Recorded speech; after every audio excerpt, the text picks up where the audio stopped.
Can you hear me?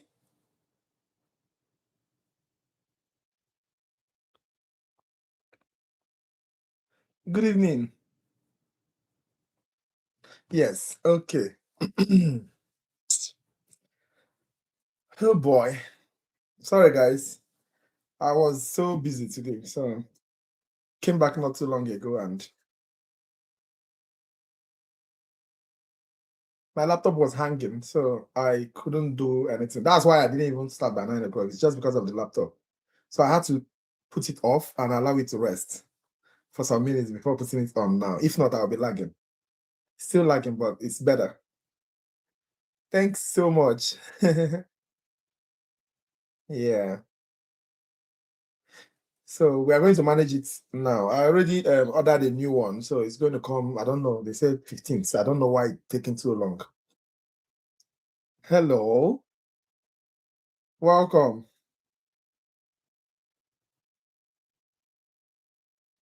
So let's give a few minutes for everybody to be here. We are 24, expecting not less than 40 people here.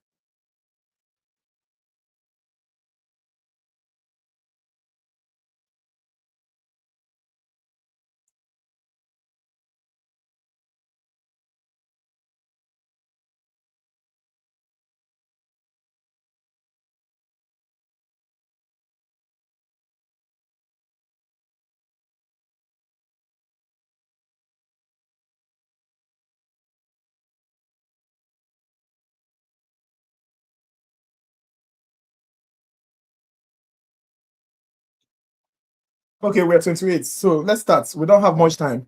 I plan to spend an hour, 30 minutes or less with you guys, but it depends on you. I hope you guys have studied very well because you're writing for people that are in my class, you're gonna write 2 exams tomorrow. So that is exam 1 and exam 2. And I hope you really studied your stuffs very well. Fortunately, chemistry is not so much, it's very little. So we are going to breeze through it. That's the beautiful thing about chemistry. We are going to breeze through it. All right. Since the slides are small, I'm going to recap the slides. Then we jump into the main thing immediately. Okay. So we'll start with, yeah, welcome. So we'll start with this. I'm sharing my screen now.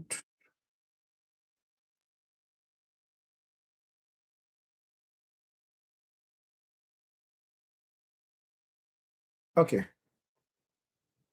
No, it's not. This is not the first one. The first one should be.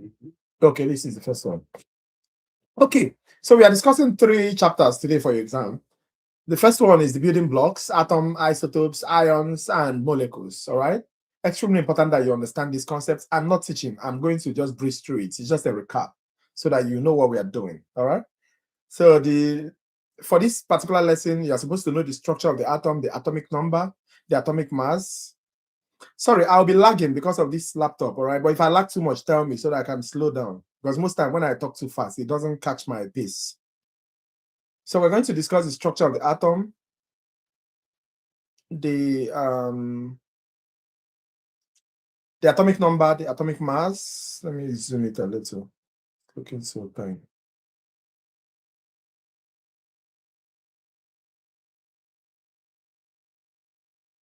Good.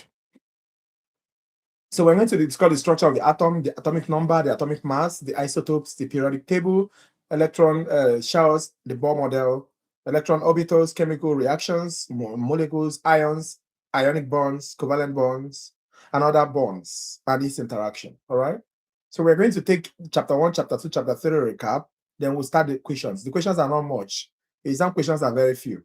Like the first exam is like maybe roughly 25 questions or less, you know. So you need to know the difference between matter and elements. Matter is any substance that occupies space and has mass, all right? And elements are unique forms of matter, all right? Elements are types of matter, all right?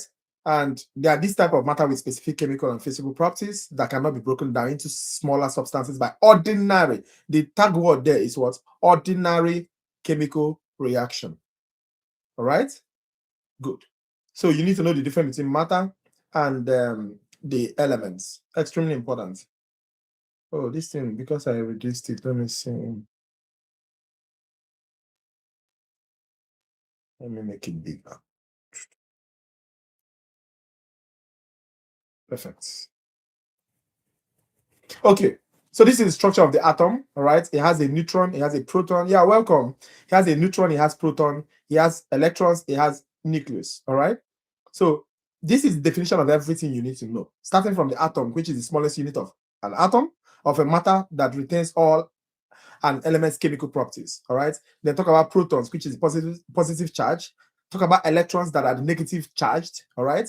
Talk about the nucleus, talk about the neutron, all right? And you need to know where each of them resides. Like the neutron resides in the atom's nucleus. Look at it. This is the neutron. The yellow one is the neutron. I don't know if it's yellow. My color is not coloring. My eye color is not coloring.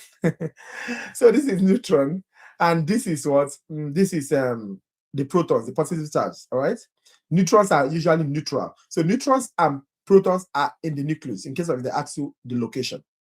Why the electrons? They are negative. We don't like negativity. So we push them outside. Let them be outside. You feel me? So, but the positive things are the things that we bring close to each other, to ourselves, all right? So the positive and the neutral ones are in the nucleus, all right? Okay. So that makes sense. Then this is the proton, the neutron, and the electron. So it's very, very important that you know this, all right? Okay. So now let's discuss the atomic number versus mass number. What is the difference? You need to know what atomic number is. Atomic number is number of protons. So if they tell you, oh, there are 50 protons, and they ask what's the atomic number, tell them 50. Atomic number is number of what? Number of what?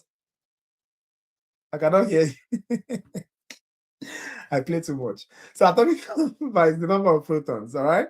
Now, when you're talking about mass number is when you add the proton, everything that is in the nucleus. If you add the things in the nucleus, it becomes what? Mass number. What are the things in the nucleus? We have the neutrons and what? The protons, the good guys. All right? Neutron, they are not charged. They are indifferent. Whatever goes for them. And the protons are positive. So the protons and the neutrons make up what? When you add the two of them. So if they tell you there are 50 protons and there are 10 neutrons, what is the mass number? You tell them the mass number is what? 60. What is the atomic number? Tell them the atomic number is what? 50, because it's the number of protons. All right? Now, when you're talking about isotopes, all right, isotopes are different forms of the same elements, right? Different forms of the same elements. So why are they different? Why are they different? If this key and these are the same elements, why are they in different forms? That's what you need to know about isotopes. So they are in different forms because they have different number of what? Neutrons. Different number of what? Neutrons, which makes their mass number what? Different. They have the same number of proton. The same number of proton, but they have different number of what? Neutrons. And remember, mass number is when you add proton and neutron together, becomes mass number. So if they have different number of proton, automatically they have different number of different mass numbers. Remember this. Okay. So look at hydrogen, for example. We have hydrogen 1, 1. Hydrogen 2, 1. You understand? Then we have hydrogen 3, 1. All right. These are isotopes of what? Hydrogen. Extremely important that you understand this. I need to increase this page. Okay. So this is for carbon. We have carbon 12, we have carbon 30. We even have carbon 14. All right. So you need to know the differences. What is the difference between carbon 12 and carbon 13? Tell them it is the number of what? Neutrons. All right. Like carbon 12 has 6 neutrons. It has 6 protons. So 6 plus 6 becomes what? 12. That's carbon 12. Why carbon 14 has 6 protons automatically? All right. So because it's carbon 14, 14 minus 6, it becomes what? 8. That means it has what? 8 neutrons. Check it out. And remember, the number of protons and the number of electrons are equal. So if it has 6 protons, that means it has what? 6 electrons. Check it out. So that means number of protons, number of electrons, and all of them are the same thing. I don't know if you understand what I'm saying. The two of them are equal. Okay. So this is the Bohr's model. we have the octet rule, all right? Very, very important. And when you have the octet rule, which states that with the exception of the innermost shell, the atoms are most stable with 8 electrons in the outermost shell. 8, it must be 8 in the outermost shell. Apart from the first one. The first one is what? 2. That's why it's called octet. And remember the shells, all right? We have the first shell, which is K. The second shell is the L. And the third shell is what? The M. All right? So K has 2. L, M must be what? 8, 8. That's why it's called octet configuration. All right? So I hope you understand this. I hope you understand this Bohr model because I'm not going into it right now. All right? Okay. So now after Bohr model, they produce something we call what? Electron orbitals. And the reason because Bohr models are incomplete. All right, Bohr models are what? Incomplete. That's why they brought out what? Electron orbitals, which we will learn later. Now, these electron orbitals, Bohr model is KLM. Electron orbitals is what? SPDF. All right, SPDF. And we use these electron orbitals to do what? For electron configuration, electronic what? Configuration. All this 1s2, 2s2, 2p6, all those things. That is what using the electron orbital. So you need to know the difference between Bohr models and what? Electron orbitals. Electron orbitals are circular orbits of an electron that fill up electron shells. All right? Very, very important that you understand the two concepts. Okay, let's talk about chemical reaction. We have the reactants, we have the products. You should know the difference between the reactants and the products. These are reactants, these are products. 2 hydrogen, oxygen react together to form 2 water. Extremely important that you know the difference between the reactants and the product. This is reactants. All right. Sometimes it can be the reactants can be breaking down. Like this. This is hydrogen peroxide, H2O2, giving birth to what? Water and what? Oxygen. All right. Okay. Now that leads us to what? Ions and ionic bonds. You need to know what ions and ionic bonds are. Extremely important. We know cations, we know anions. Cations are positively charged. Anions are negatively what? Charged. Now, when ions are bonding together, it becomes what? Ionic bond. When ions are bonding together, it becomes what? Ionic bond. Like sodium. Sodium ion, chloride ion become what? Sodium chloride. All right? Extremely important that you know this. We'll discuss it more later. And when you're talking about covalent bond, all right, covalent bond is usually sharing. Sometimes they share equally, sometimes they share unequally. And when they share equally, they are called what? Non-polar covalents. So they will ask you that question. Oh, how many are they sharing? Oh, they're sharing 2, 2. Okay, that's non-polar covalent, equal sharing. But polar covalents are what? Unequal sharing. Chicken, no stress. You don't need to know too much. Honestly.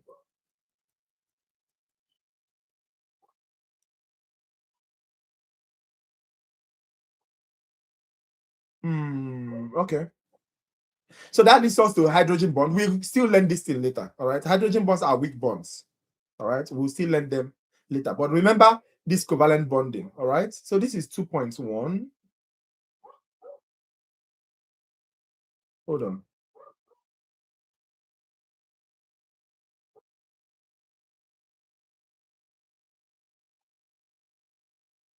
Give me a minute. Did I make a mistake?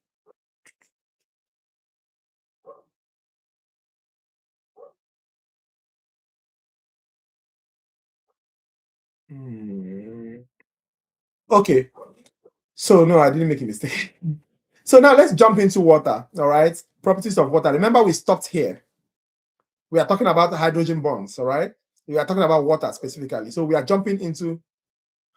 No, we are going to discuss that. Hydrogen bonds are just weak bonds. I'll give you the difference between hydrogen bonds and covalent bonds. We'll discuss that. All right. So we use water to understand it properly. So now let's talk about properties of water. You see, this discussion is going to take very short time. We may even finish in 1 hour. So for this particular lesson, we are discussing the polarity of water, water as a gas, liquid, solid, the heat capacity, the vaporization, the solvents, the cohesive, the buffer, pH, and all those things. Remember, I'm not teaching. This is just a recap. That's why I'm actually this fast, all right? I'm not going to start teaching everything from the beginning because you already should have read this. Okay, so these are properties of water. They will ask you one of the following is not properties of water. They are always very interested in cohesive property and what? Adhesive property. They are interested in what? Cohesive property and what? Adhesive property. You need to remember this. Now, if somebody is asking about hydrogen bonding, you need to know what hydrogen bonding is.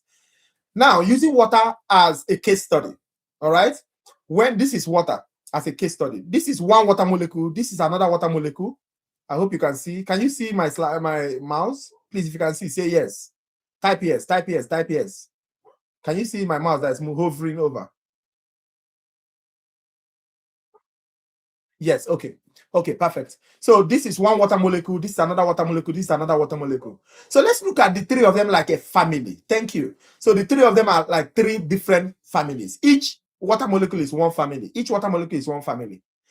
In this family A, all right, the oxygen and hydrogen bonding each other in the water A. In the water A is covalent bonding. Pay attention, guys. This is family A. The oxygen and the hydrogen are in that particular family A is what? Covalent bond. Like I have my sister. If I hold my sister, because we are the same family, that's my hand holding her is what? Covalent bond. Very strong bond. I hold my sister. I threw every other person away to hold my sister. That is covalent bonding. All right? But if I hold my friend Cap, hold her like this. You get? Because she's not family. Because she's not in my family, she's just my friend. Me holding her is what? Hydrogen bond. So hydrogen bond is between a hydrogen and oxygen molecule of two different molecules. The two of them are two different water molecules. This is H2O, this is another H2O. So if the oxygen from here is holding the hydrogen from here, it is hydrogen bond. But if the oxygen from here is holding the hydrogen from here, it is what? Covalent bond. Check it out. That's what you need to know. Any question? No question. Okay, so talk about the polarity of water. Hydrophilic, hydrophobic. Hydrophilic is the polar substances that readily dissolve in water. Yeah? Hydrophobic is the one that do not love to interact with water. That's why when children, usually we say children are hydrophobic, because put children in water, they start crying. But the children of this century, put them in water, they start swimming. They love water. But those days, children, they don't like water. So we say children are hydrophobic. I'm just giving an example. Okay. So these are different forms,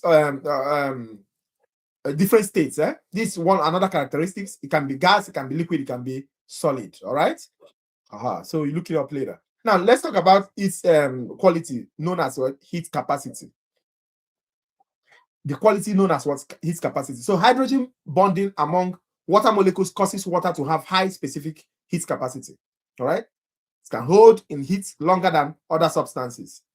It takes a long time for water to heat up. So that heat capacity, what you should know that when you put this water now inside the fire and start heating it up, it doesn't heat up immediately. It takes time to heat up.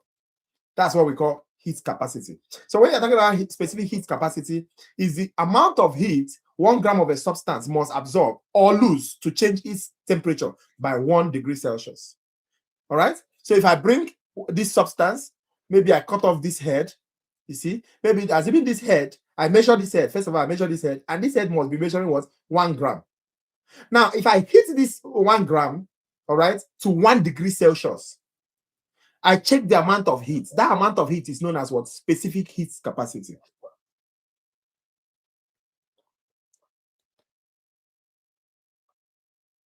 Somebody's busy laughing.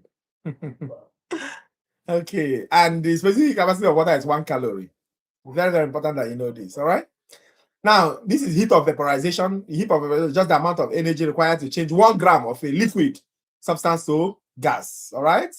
Look it up later. Then this is solvent properties of water. All right. Water is a universal solvent. We all already know that. Every other thing is a solute. Things enter water and dissociate. Like, for example, when you throw sodium chloride crystal into water, it dissociates into what? Sodium and what? Chloride. They become ions. All right. So dissociation occurs when atoms or group of atoms break off from molecules and form what? Ions. So when you put things inside water and they dissociate, they form what? Ions. Extremely important that you know this. Now, cohesion and adhesion, I told you that these are very one among the most important qualities they test you on. All right. Cohesion, water molecules are attracted to each other due to hydrogen bond. All right. So this one water molecule, another water molecule, when they attract to each other, it becomes what? Cohesion. But when water molecules are attracted to another molecule, it becomes what? It becomes adhesion. So adhesion, water molecules are attracted to other molecules. For example, if water is attaching itself to this wall, if I pour water on this wall, you see some remnants of water on the wall. Some will fall down, some will be on the wall. So that water molecule that is attached to the wall is holding the wall using what? Adhesion, force of adhesion. But when water molecule is holding another water molecule, it is what? Cohesion. Check it out. They will ask you about surface tension, all right? That's cohesion that allows for surface tension, all right? When you dive inside water, you see that force. The water is trying to stop you from entering inside it. That is what we call what? Surface tension. That tension you hit. That's why you see when people want to dive inside, they do their hand like this so that they'll be able to penetrate that surface tension. And also we have capillary action, which you should also look at. All right? So this is surface tension, like when you throw a needle inside water, it penetrates into it. So this is adhesion. This is pH. All right? Hydrogen ions spontaneously generates in pure water by dissociation. We already discussed that into hydrogen and oxide and hydroxide ions. So pH is a measure, right? What we use to measure this hydrogen ion concentration. That's pH. All right? Hydrogen ion what? Concentration. That is what? pH. And we use buffer to absorb what? Excess hydrogen and excess hydroxide. Remember, there's something we call homeostasis. Homeostasis is your normal. Like you guys are jumping into anatomy and physiology. Anatomy is what? Location, location, location, or structure, structure, structure. Physiology is what? Function, function, function. And mind you, anatomy and physiology is the normal. Normal. You see, I remove my glasses. Normal. The way I'm seeing you, normal. But you know, I can't see properly. I'm supposed to see properly. It becomes what? Pathology. So because of that pathology, I have to use my glasses to be able to see properly. So anatomy and physiology are normal. Pathology is what? Abnormal. And because it's abnormal, we generate what? Drugs. That is what? Pharmacology. That's how all of them are interwoven. Now, homeostasis is to keep you normal, to keep you in a physiological state. Buffers are things that helps what? Homeostasis in terms of pH. Because if your pH, for example, becomes too low, you become acidic. Like think about people that have diabetes type 1. They usually have what we call diabetic ketoacidosis. At that moment, if you check their blood, you see a lot of ketones. And also you see the pH has dropped beyond the normal pH of the body. Listen, it doesn't mean that your pH does not drop. Even as you are looking at me now with your big eyes. Don't mind me, I'm just playing. I play too much. Now, as you're looking at me, your pH is changing. Trust me. It's dropping, it's going up. It's dropping, it's going up. It's dropping, it's going up. But you don't know. You are fine. Why are you fine? You are fine because the buffers are, when the pH is too low, all right, they absorb hydrogen. When it's too high, they absorb OH, trying to maintain that equilibrium. All right? But if they don't do that, if that homeostasis is not functional for a long time, it becomes what? Pathology. That's what you need to know. All right. So the pH, they help to regulate the buffers helps to what? To regulate the pH of the body. All right. So these are the normal pH of different things. All right. Like I know somebody that took bleach. You see, somebody took bleach. Bleach is highly, basic. Look at the pH. The pH is 14. Highly basic. Person drank bleach and died. Why? Because the body cannot take something as much as this. All right. So this is the pH of gastric acid. 1. Very, very highly concentrated. That's why if gastric acid is seeping too much into the duodenum, it ruptures it. That's what we call ulcer. And if it goes up, it ruptures it. That's what we still call ulcer. All right. Sometimes it ruptures the epithelium of the abdomen. That's something we call what? Gastric ulcer. All right. So you need to understand these things and their position. So we have acid and base. Look it up later. These are buffers.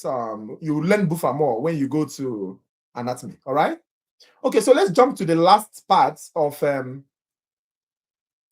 our discourse. That's 2.3, talking about carbon. Talking about carbon. The person that was asking about hydrogen bond, I hope you understand it now. Now let's talk about carbon. Carbon, we have hydrocarbons, we have isomers, we have enantiomers, we have functional groups that you must understand. All right. Major thing is that carbon is very unique. It's extremely unique. The molecules of carbon are protein, carbohydrate, lipids, and nucleic acid. They will ask you, what are the molecules of carbon? Or all of the following are the molecules of carbon, except what are the unique properties of carbon? It can form covalent bonds with up to 4 different atoms. Trust me, it can. Covalent bonds. All right. And because it can do this, this allows it to serve as what? The backbone for macromolecules. Make sense? So it forms 4 covalent bonds, and this allows it to form the octet rule. So look at it. You see, this is carbon. It can form covalent bond with hydrogen, hydrogen, hydrogen, hydrogen, 4 different hydrogens. You see? So normally, this is 1, 2. The carbon is supposed to be 1, 2, 3, 4 in its outermost shell. But you remember the outermost shell has to be complete with 8, right? So because of that, it bonds with all these guys and completes its outermost shell. So when it shares with hydrogen, it shares 1 with hydrogen. Hydrogen is 1 now. Shares 1 with hydrogen, becomes 2 here. Shares 1 with hydrogen, 2, 2, 2. So at the end of the day, count it. 1, 2, 3, 4, 5, 6, 7, 8. Chakam. Chakam. Octet. All right? Okay, so that's what we are talking about. Later, I read up all these things. Aha. So hydrocarbons are organic molecules that contain only carbon and hydrogen. So if you see something and a molecule that does not have carbon in it, it is not a hydrocarbon. It's not even organic. If you say a molecule that does not have carbon, it's not organic. And if it does not have carbon and hydrogen, it's not what? A hydrocarbon. Sorry. Bear with me. Okay. So hydrocarbons, carbon, and hydrogen. All right. Now, these are examples of hydrocarbon. We have methane, ethane, ethene. You need to know the differences between all these things, right? Methane, met, right? Because it's 1 carbon. Et, 2 carbon. You get it? All right. So this 1 carbon has how many? Because it's A-N-E, so it doesn't have any double bond. All right. So that's why it's C4, because it bonds with 4 hydrogen. Now this is ethane. It has 2 carbons. These 2 carbons, all of them will be fully bonded. That's why it's C2H6. Then this is in. It's in. So it, because it's 2 carbon, in because it has double bond. This is double bond. All right. Immediately, because it has double bond, automatically reduces the hydrogen, becoming C2H4. All right. So this is tetrahedral. This is tetrahedral, single bond, and this is double bond. This is planar. You need to know this. Okay, I'm jumping this. So these are aliphatic hydrocarbons. They are aromatic hydrocarbons. Aliphatic hydrocarbons, straight chain. All right, straight chain. Aliphatic hydrocarbons. Aromatic hydrocarbons are the ones that are enclosed in ring. They almost smell. They smell very, very sweet. That's why they are called what? Aromatic. Aromatic, like benzene. Aromatic. They smell so nice. All right. Now, what are isomers? Isomers are molecules with. Don't mistake isomers and what? And isotopes. Don't mistake isomers and isotopes. You must not mistake them. Isomers are molecules with the same chemical formula but different what? Chemical structure. Mind you, same chemical formula. Put it in your head. Close your eyes and put it in your head. Same chemical formula but different what? Structure. Same chemical formula, different what? Structure. Look at this.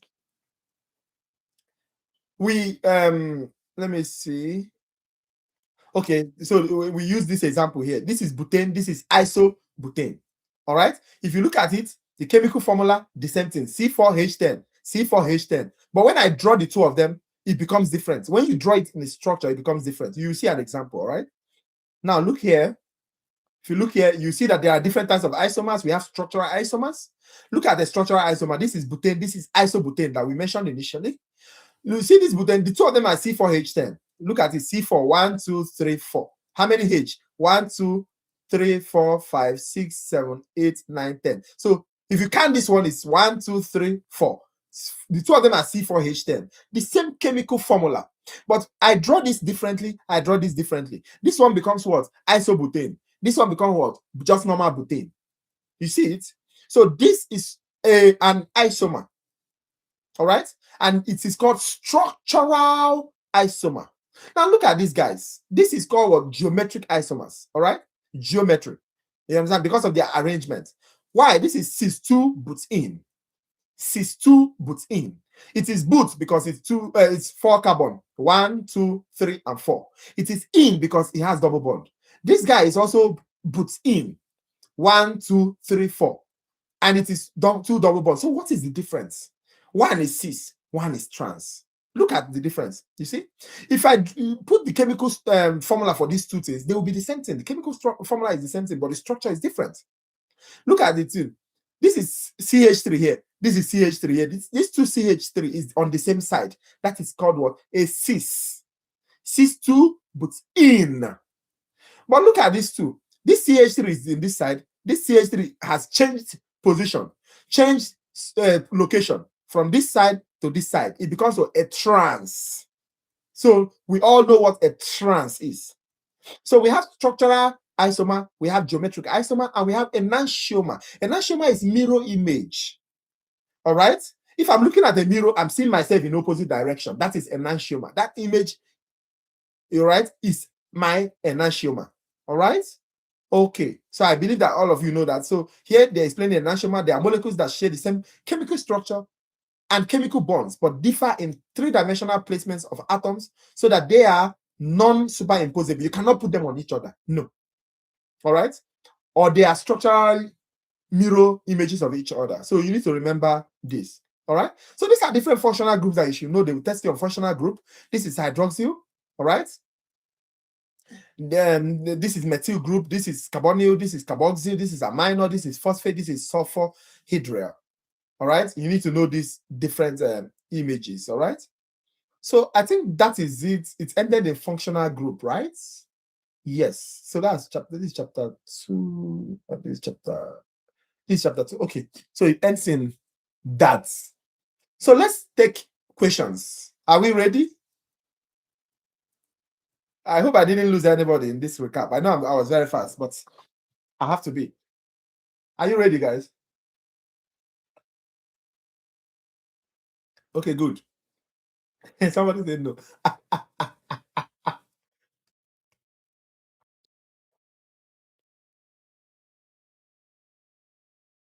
Chemistry and mathematics, which one do you prefer, guys?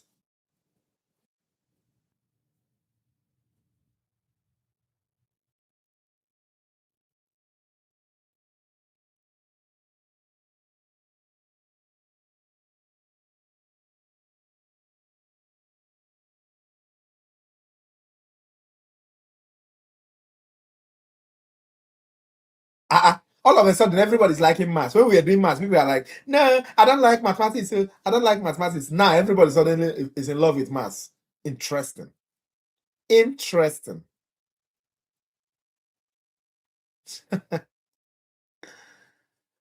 Interesting. Somebody said don't like to test. Nah, Chem is saucy. You guys are so funny, man. Honestly. Please, if you are not following the channel, try to follow the channel. All right. Try so that anytime you are taking anatomy, physiology, pathology, microbiology, you'll be able to see me live and also see the videos. So please check if you've not subscribed, just click subscription now. All right, everybody. Also put this thumb. You see that thumb on your screen? Click it. Okay, so let's jump straight to what we have today.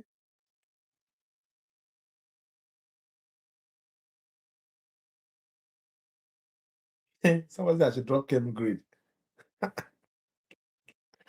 I wish. I wish. I wish. I wish.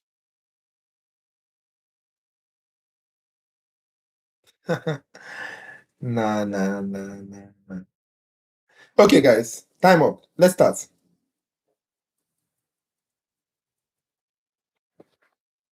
Hold on, let me transfer this.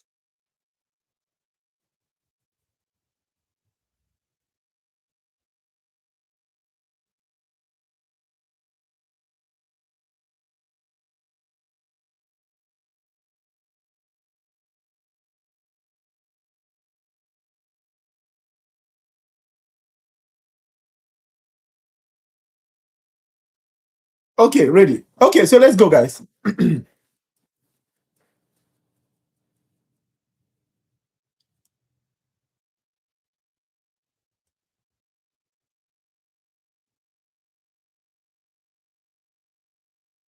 No, this thing will be able to paste correctly. Hold on, let me see if it can paste correctly. No. What we cause.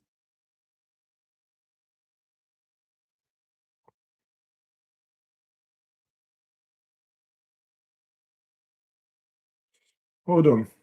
Trying to see.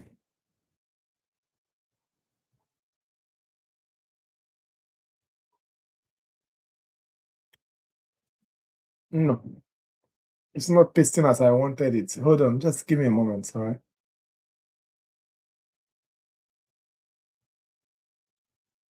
Mm, mm, mm, mm.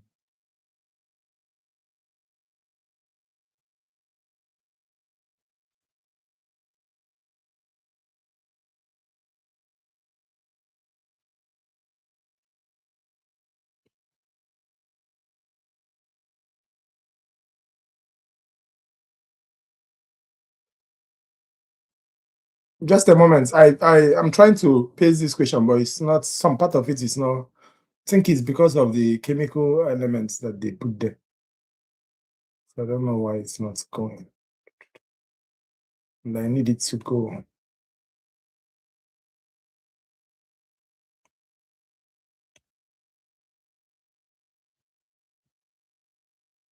Perfect. Okay. Okay. Great. So what will happen is, I think since it worked this way, I want you guys to look at it from this particular. Mm-hmm. I hope you can see my screen. So look at that question.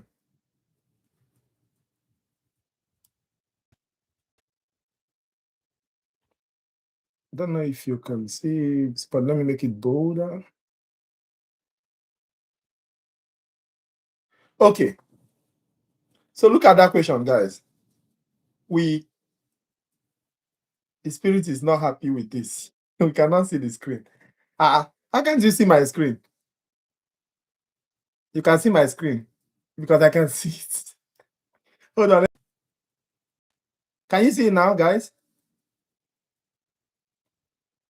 Yes, now I'm better. Okay. I'll read it, don't worry.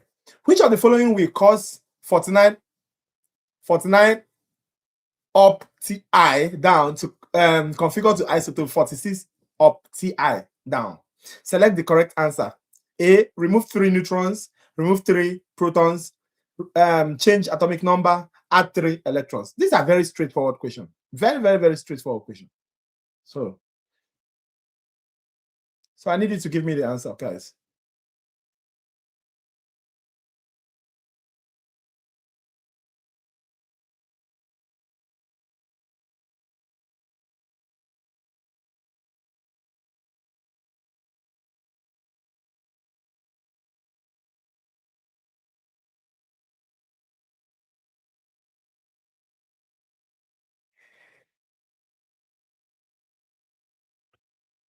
All of you have to attempt. I need everybody to make attempts.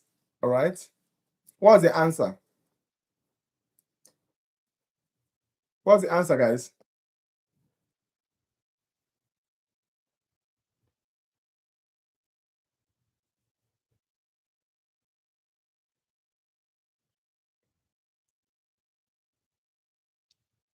Which of the following will cause this to configure to isotope this? It's very straightforward. Just remove the 3 neutrons. You understand? This is isotope. This is 46. This is 49. From 49 to 46, just remove 3 neutrons because neutron determines it. It's a very simple thing. I could A because electrons and protons are the same. Exactly. Thank you. Thank you. Now here the D. Some people choose D, which is okay. It's fine. If you don't have a clue, just say no clue or 911 or unsure. It's fine, but I need you to type something, all right, so that you'll be able to remember it. So if you look at it, what determines isotope is what? Neutron. Simple. So anything that does not have neutron, remove it. Electron, D, is out. Atomic number, that's proton, is out. The B is proton, is out. So the answer is A. Simple. You get something close to this. They will give you something like this, and then maybe they'll tell you 46 to 49. You know that is what? Addition. But what are you adding? Neutron. I need you guys to remember. All right? It's very straightforward. Very, very straightforward. So let me give you another question.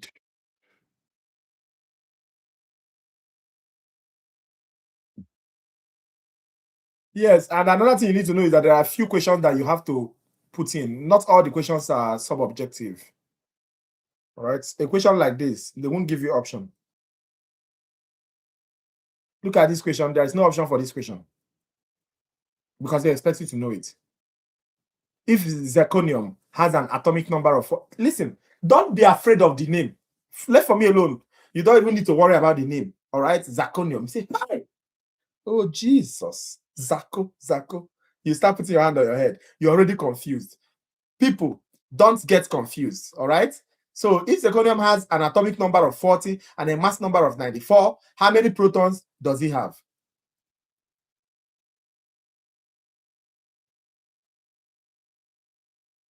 Come on, guys. I need 20 people to give me answers.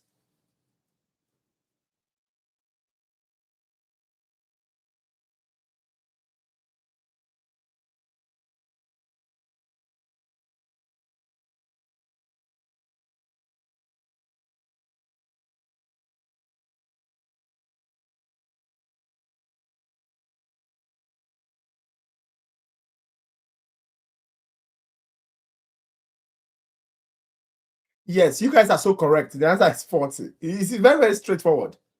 They tell you that zirconium has an atomic number of, what is the atomic number? It's number of proton. Check it out. Like you don't even need to read it further to get your answer. All right. So that's the kind of question they will ask you.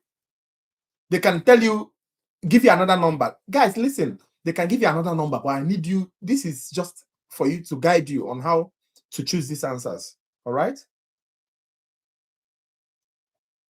Look at this.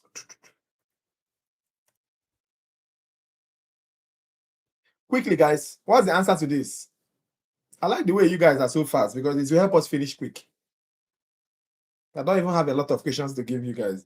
I generated very few questions. So the 2 exams may not even be up to 50 questions. So an atom of an element has 13 protons, 14 neutrons, and 11 electrons. What is its charge?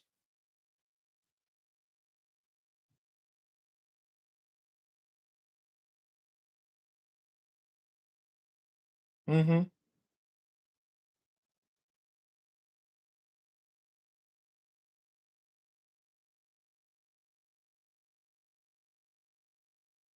Oh, this one has options. Hold on, let me give you options. Don't worry, I'll give you the options, guys. This one has options. He said, can I repeat? I posted the question there now. Look at the options, guys. A is 14, B is 27, C is 2, and D is 13. It's lagging. Oh, I'm sorry. I'm sorry.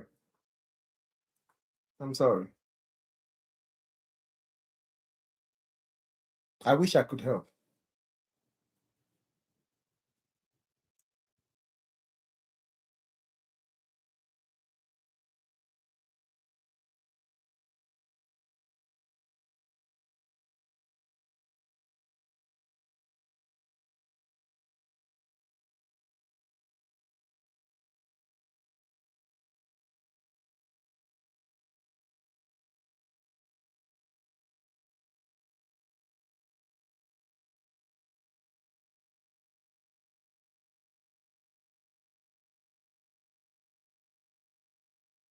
Let me bring another. Everybody has to make an attempt. Come on, guys.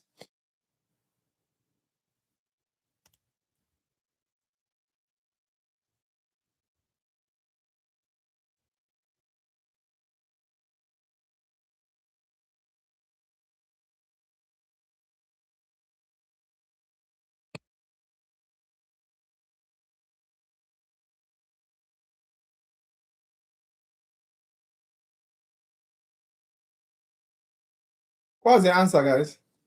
Okay, so let me give you the formula, all right? Formula for calculating charge is just minus the number of electrons from the number of protons. It's as simple as that. Do we have used the octet rule for the type of question? No. You don't need octet rule for this question. They're just asking you charge. All right. And if you look at the question, The question says an atom of an element has how many protons? 13. Neutrons, 14. We don't care about neutrons because it's neutral, right? An electron is 11. What is the charge? The charge is just for you to remove normally proton and electron is supposed to be equal. All right. The proton is supposed to be equal to the electron. But here you are seeing this question that the proton and electron is not equal. Okay, that means it must have a charge. And what is the charge? When you minus the number of electron from the number of what? Proton. So 13 minus 11 will give you 2. The answer is 2. Any question? The answer is 2, guys. See. The answer is 2. Any question, guys? I hope everybody understand how I explain this, Do we have a repeat? Okay, so I should repeat. Okay, so let me re-explain it. All right. If they give you this kind of question, you know that usually, as we've discussed, the number of proton and the number of what electron is supposed to be equal, correct? Now, they give you a question and you see that the number of proton and is not equal to the number of electron. That means it has a charge. All right. And how do you know the charge?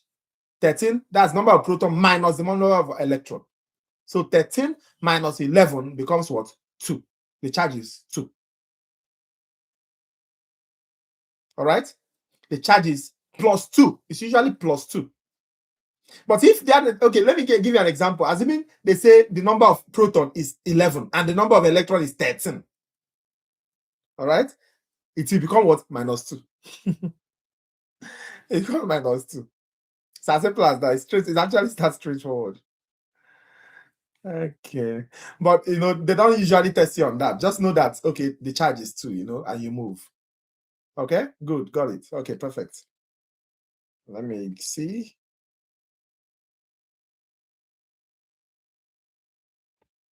This question. Okay. This one does not have an answer. Options.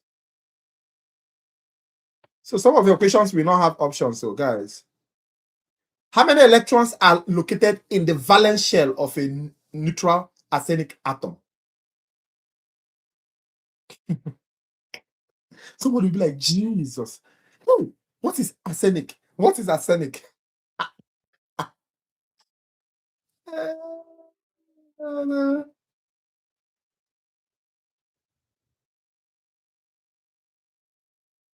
Hmm.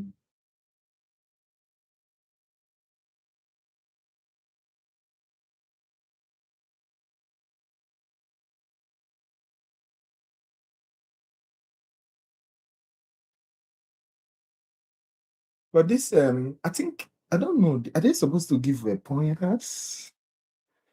I don't know anymore. How many valence electron is in arsenic?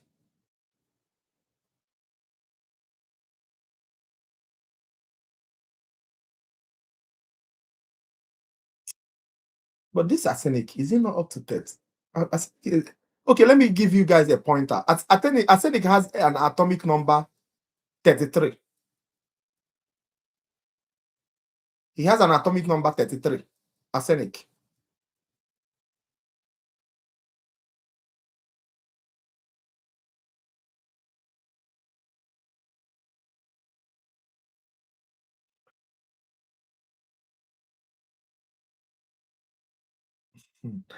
Okay, people that got 5. How did you get 5?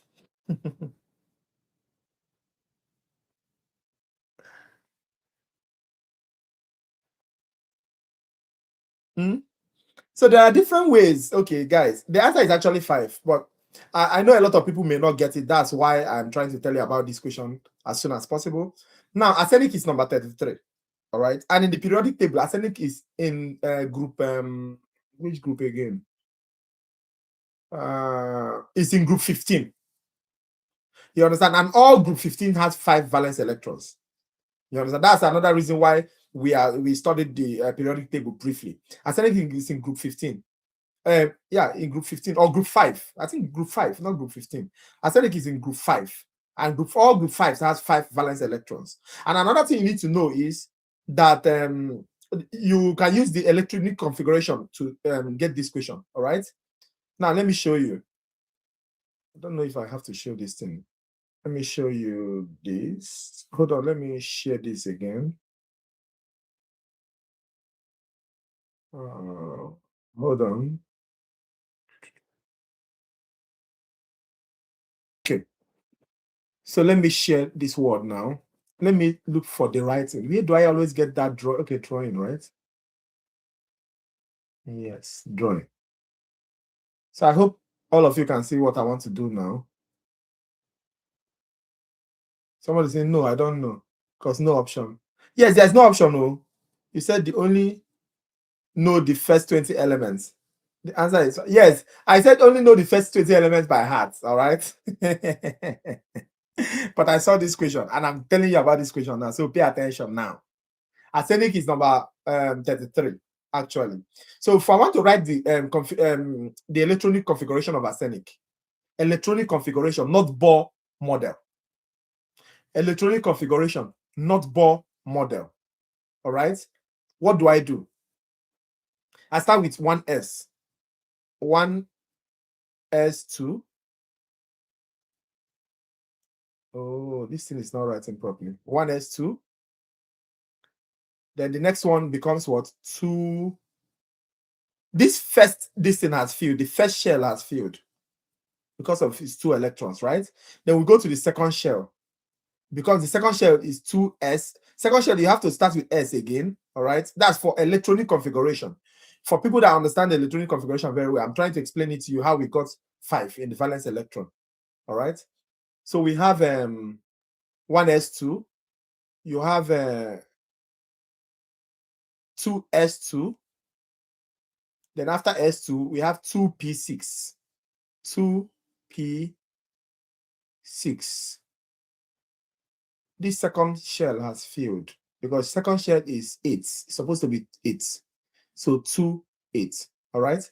Then the third one, we go to the third shell, which is 3.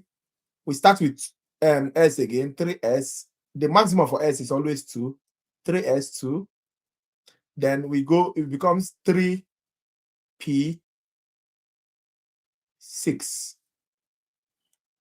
3p6. Then after that, we go to the next shell. We have to do the S of the next shell before we go to D. So the next shell becomes what? 4s2.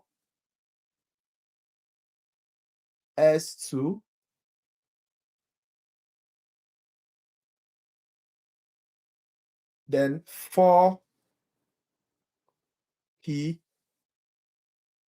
If you calculate it, then you have to put D. D must come in between the 4s and the 4p. So you have 3d10. So let's calculate it.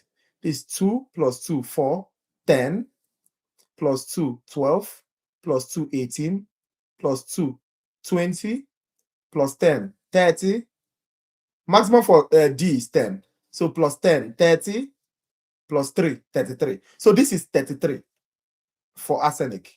Just pay attention. This is 33 for arsenic. Now they're asking about the outermost shell. That's the valence electron. So what is the last shell? The last shell is 4. So look for everything in 4. So we have 4s2 and 4p3. So when you add this 3 and add this 2, it will give you 5. That's 5 valence electron. So we have, so for electronic configuration, remember Bohr model, we just did K, L, M. That's for Bohr model. And we said that K, the maximum is 2, this one 8, this one 8. But for electronic configuration, we have S, P, D, and others. All right. The maximum for S is usually 2. Maximum for P is usually 6. Maximum for D is usually what? 10. That is how it works. All right. If you don't understand this thing very well, go and read your slide. Somebody is saying, Nchebe, don't set this question. So, guys, if you understand electronic configuration very well, you'll be able to get the electron, the atomos shell. I saw this question, and I really wanted you guys to remember this question. So, even if you don't know anything in the electronic configuration, please remember that arsenic is 33. All right, and the atomos, that's valence electron of arsenic is 5. That's 2 and 3 here. From the 4s and the 4p is 5. All right. If you don't know any other thing, just remember these two. So that if you see this question in your exam, you will not say you were not taught. All right. That's why we are doing this review right now. Anybody has a question for me? I am lost. Don't be lost. Arsenic is 33. And if you do the electronic configuration of arsenic, because most of you know the Bohr model, but you did not take time to look at the electronic configuration. So the electronic configuration of arsenic is what I just did on the board right now. All right. So later you can pause it and look at it again. All right. But the atomos shell is the 4s2 and 4p3. So that's 3 plus 2, that's 5. So electronic atomos shell of arsenic is what? 5. If you see this question in your exam, remember it. I'm moving to another question. Anybody has a problem? I'm surprised nobody has a problem with me. Okay. So look at this thing, guys. The following is an example of what type of bond.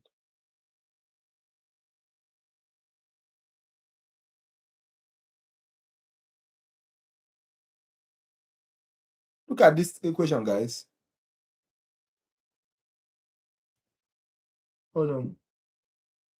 I want to make sure this question is here.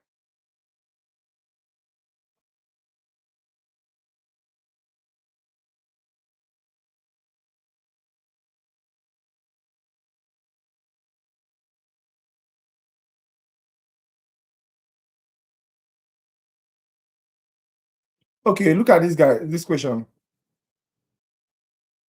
What type of interaction is the unequal sharing of electrons between two atoms having different electronegativities? The options are a polar covalent bond, a non-polar covalent bond, a hydrogen bond, an ionic bond.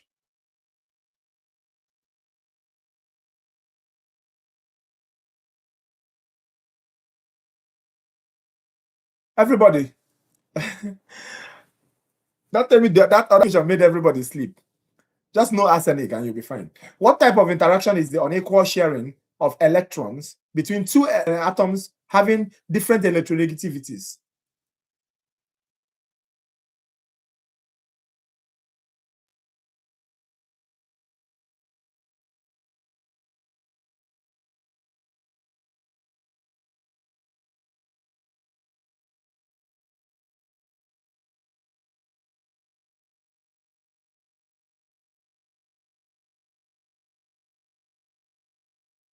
Okay. Please. The answer is polar covalent. The answer is what? Polar covalent. They've already given you the tips. They said unequal sharing. Anything sharing is not ionic. It's covalent. All right? Unequal sharing. Anything sharing is not what? Ionic. It's covalent. And when they are unequal, they are what? Polar. Now, that leads me to this question. Look at this question. The same options, guys. Yes, polar covalent. Look at this question, guys. This one has options. I'll give you the options. It's just the same options with the other one. The following is an example of what type of bond. They are talking about hydrogen sulfide, H and S. What type of bond is it? Is it polar covalent bond? Is it non-polar covalent bond? Is it electronegative bond? Is it ionic bond?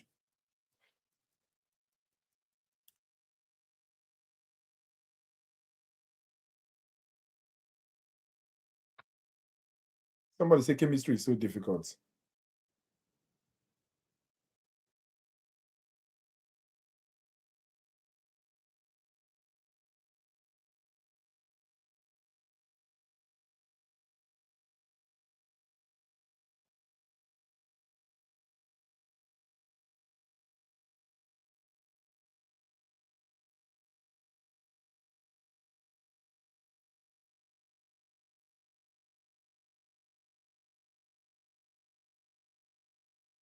Quickly, guys.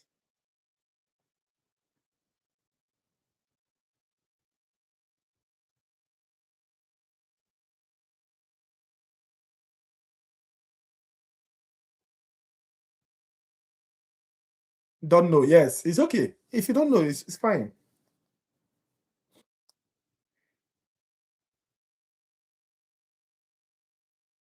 Quickly, guys. Quickly.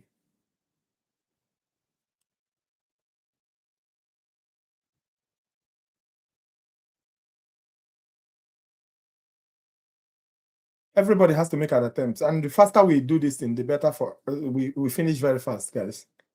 I need everybody to make attempts. If you don't know it, write not sure. Better you don't know it than it's better you write not sure than you keep quiet.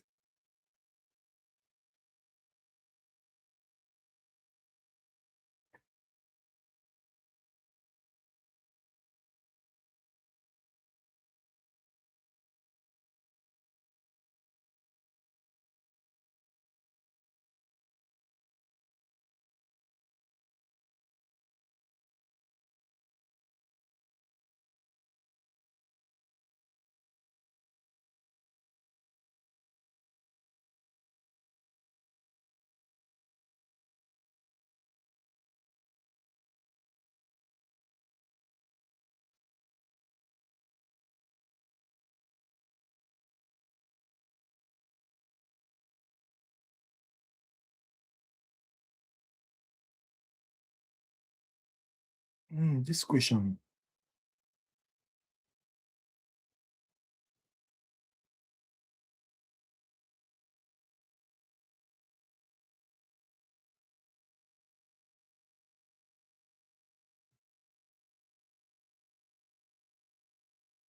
Okay. Not sure. Okay, so the answer is the same thing with the other one. It's a polar covalent bond. All right. Aha. The it's polar covalent. All right. They are sharing. Right. That's what you need to know. Hydrogen and sulfide. That's hydrogen sulfide. Hydrogen has 6 valence electrons. You understand? Sulfur has 6 valence electron rather. Hydrogen has 1. So they are sharing, but they are sharing what? Unequally.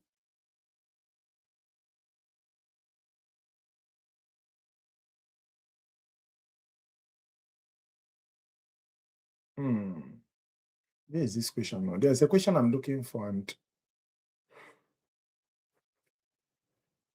okay. Somebody said how? How what? Hydrogen is 1.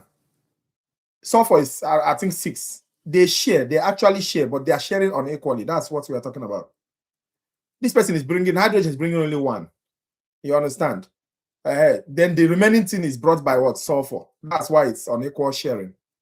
You understand? They are not sharing equally. You get it? So that's why it's covalent, but it's polar covalent. Please remember that. Polar covalent. You're welcome. You're welcome. I'm just trying to, I'm not able to, I don't think I'll be able to post all questions here, but I'll try to put as much as I could. Look at this one, guys.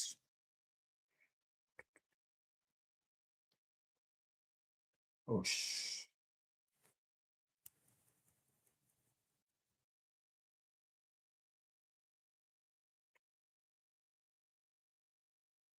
try to pick up everything. It's not working. So look at this.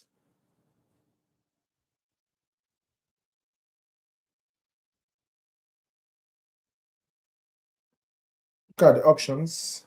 So which of the follow? Which type of interaction is the unequal sharing of? Oh no, I've asked this question before, right? Oh, I've asked this question. This is the polar covalent question that we asked initially. That's the same question. Okay, what's the time? Now look at this question.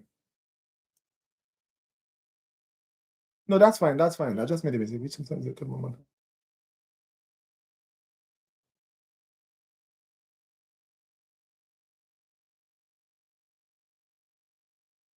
Look at this question. I'll give you the options.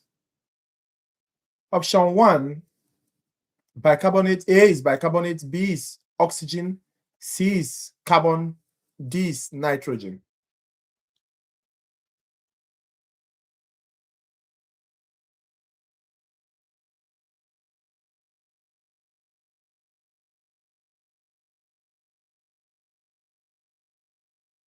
Quickly, guys, quickly. We're up to 55 here. I'm expecting a lot of people to give me answers.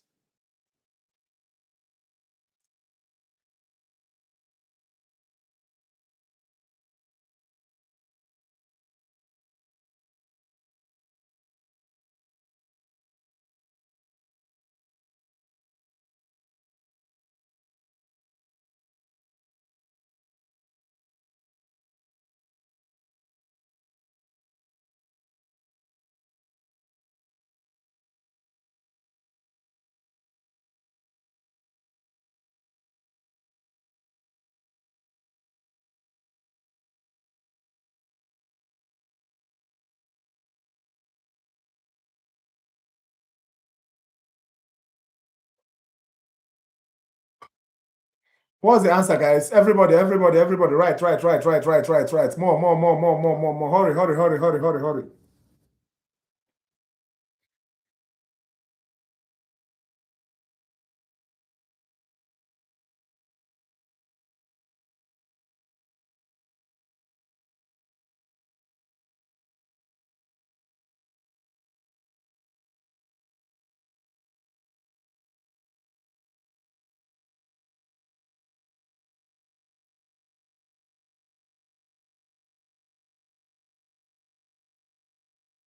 So the answer is A, bicarbonate. All right. Why is it bicarbonate? Because bicarbonate is a compound, not an element. Others are elements. Do you understand? Bicarbonate is not an element. Bicarbonate contains hydrogen, carbon, and oxygen. Very, very important that you know.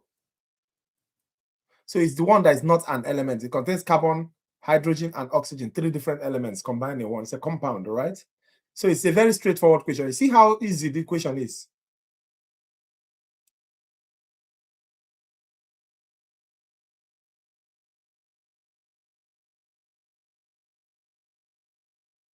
Now look at this question. I'll give you the options.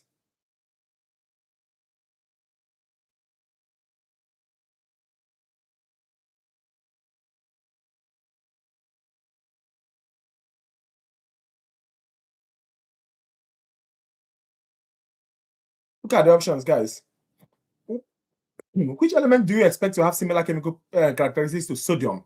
Select the correct answer. We have lithium, we have neon, we have calcium, we have chlorine.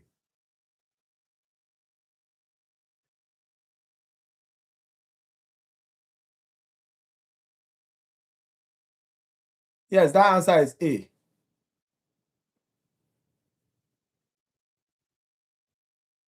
Okay, you guys are answering this other answer.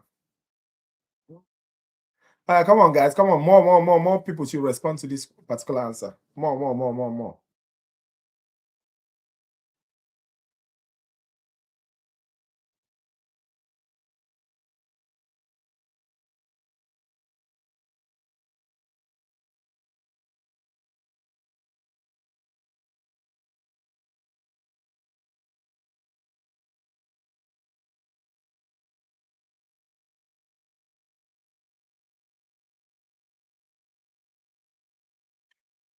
Come on, guys. Where is everybody? I need a lot of people to attempt the answer. If you are not sure, write not sure. If you know the answer, write it. If you want to follow people. That's fine.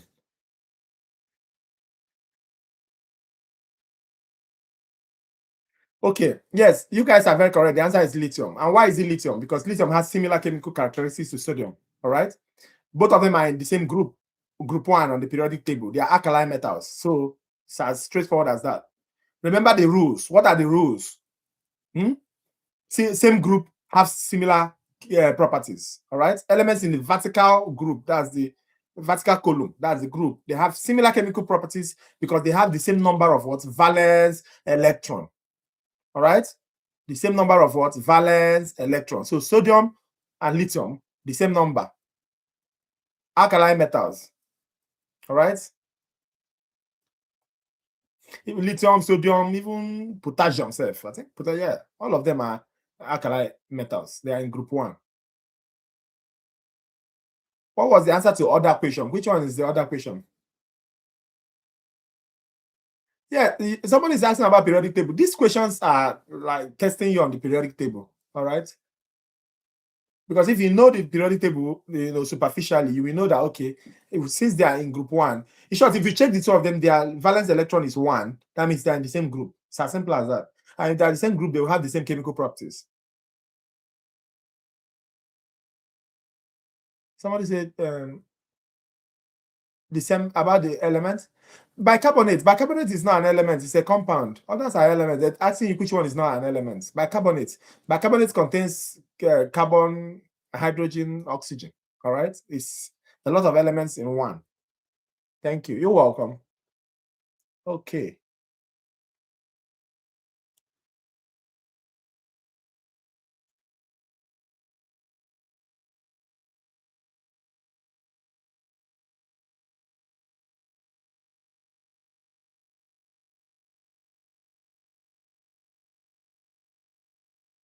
Look at this question, guys.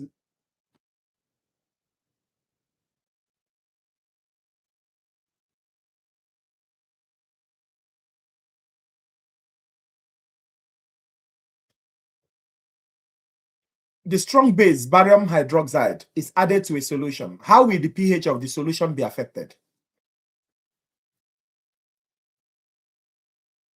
How will the pH of the solution be affected?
Okay, and somebody said D. What is the decrease in pH? No, no. The pH will increase. All right. Decrease in pH is going to acidity. All right.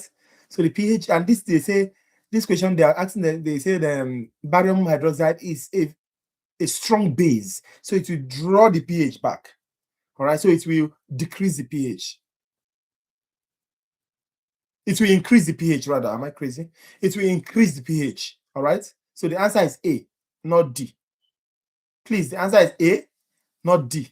And the answer is not C. Cannot determine without testing. You will determine. If I pour an acid somewhere, it becomes more acidic. That means the pH will drop. Remember, being acidic means the pH is dropping. All right? pH is dropping. Hydrogen is increasing. pH is dropping. So if they say, oh, the hydrogen is 10 here and the hydrogen is 5 here, they're telling you that the one that has hydrogen 10 is more acidic than the one that had hydrogen 5. So the increase in hydrogen is acidity. The decrease in pH is what? Acidity as well. So when you are increasing hydrogen, the pH is falling. It's just opposite. All right. So, but this question, they're asking you about base. All right. Strong base will increase pH. Chicken. All right. I hope you guys understand this. So look at this question, guys.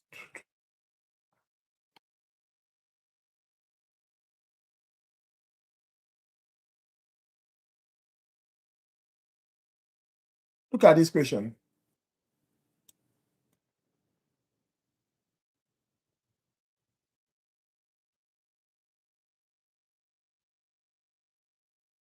option.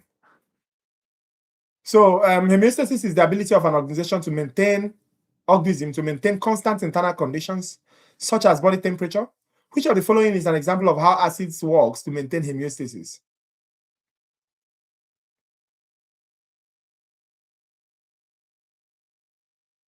What's the answer, guys? A, absorption of excess hydrogen to keep the body pH carefully maintained. B, neutralize buffer. C, increase the pH to a value above 7. D, neutralize bases.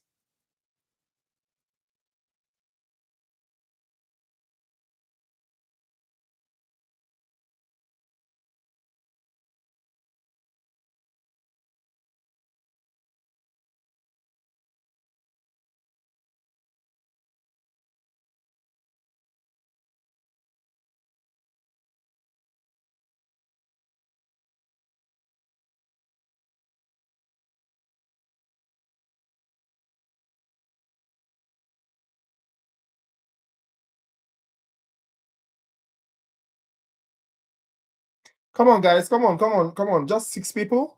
We are up to 50 people here. Some people are racking their brain, looking at the question, reading it 22 times. Chemistry question, you really don't need to read it that much. Don't go too deep. Don't think like a master's chemistry student. No. This is just superficial chemistry, all right? For you to be able to understand how drug works. So I need you guys to understand these questions very properly.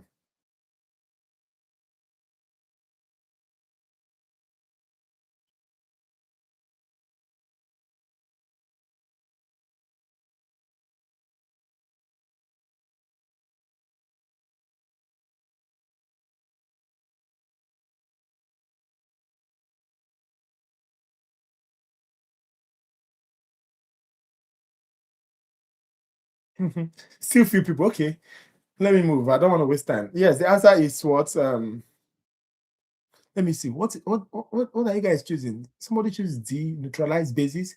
Somebody choose B, neutralize buffer. Do they neutralize buffer? You guys are scaring me. Oh. We don't neutralize buffers now. No. They're asking, look at the question, guys. Look at the question. You need to look at your question very well so that I don't get it wrong. They say homeostasis is the ability of an organism to maintain constant internal body conditions, right? Such as body temperature. They're not asking you, they just want to confuse you. They threw you off with this body temperature because it has nothing to do with this question. Then they now ask you the real question. Which of the following is an example of how acid works to maintain what? Homeostasis. Acid just neutralize bases. If you neutralize this basis, everything will be balanced. All right, everything will be balanced. You will not be too acidic or too basic. We are looking for balance. That's why they are telling you about what? Homeostasis. You are looking for balance. So what does acid do? Acid neutralizes what? Bases. That's your answer. Not neutralizes buffer. It doesn't neutralize buffer, guys. Instead, buffer helps to mop up. And too much acid means too much acid means too much hydrogen. So buffer will mop up the acid, mop it up. All right? Good.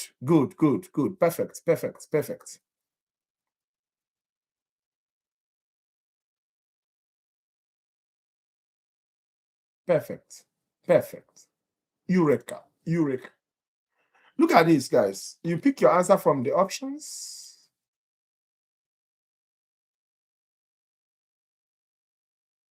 You're welcome.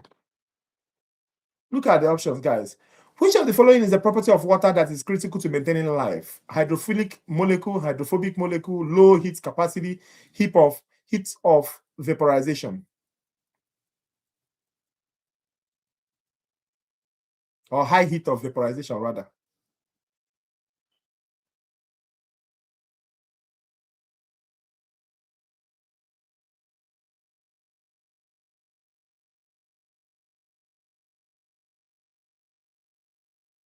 Come on, guys. Come on. I need more energy, guys. Don't give up on me.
Okay, you guys are doing well. So the answer is not A, guys. It's not A. Hydrophilic, hydrophobic capacity. No. The answer is high heat of vaporization.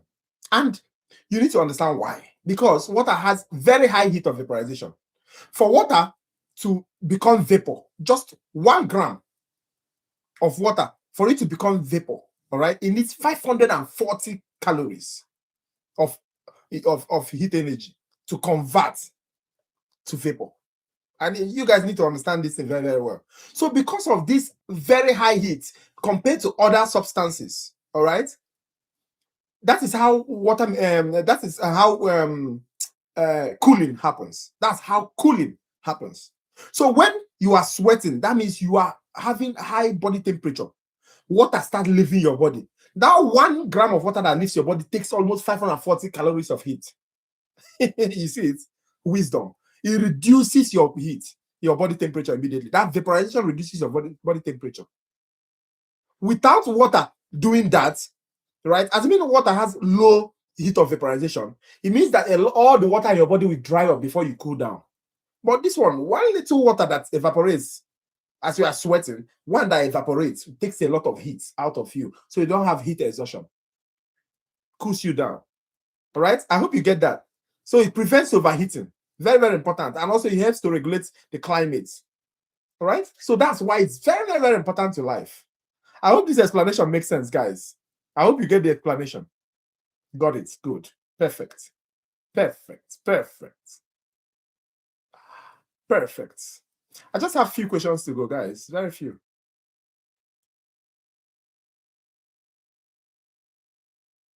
Hey, is this you?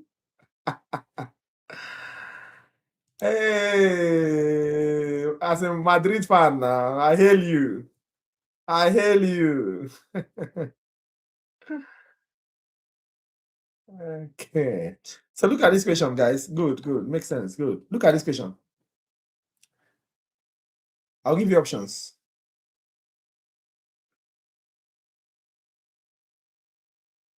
That means you are just coming in. That means you are just coming in. Don't worry, it doesn't matter. When you see it, you will know. Just know that it's fewer than mathematics. Which of the following features contributes to water being an excellent solvent? A. Low specific heat capacity. B. Forms a sphere of hydration. C. Does not dissolve polar and ionic compounds. D. Non-polar molecules. Quickly, guys. Quickly. Which of the following features contributes to water being an excellent solvent? Which one?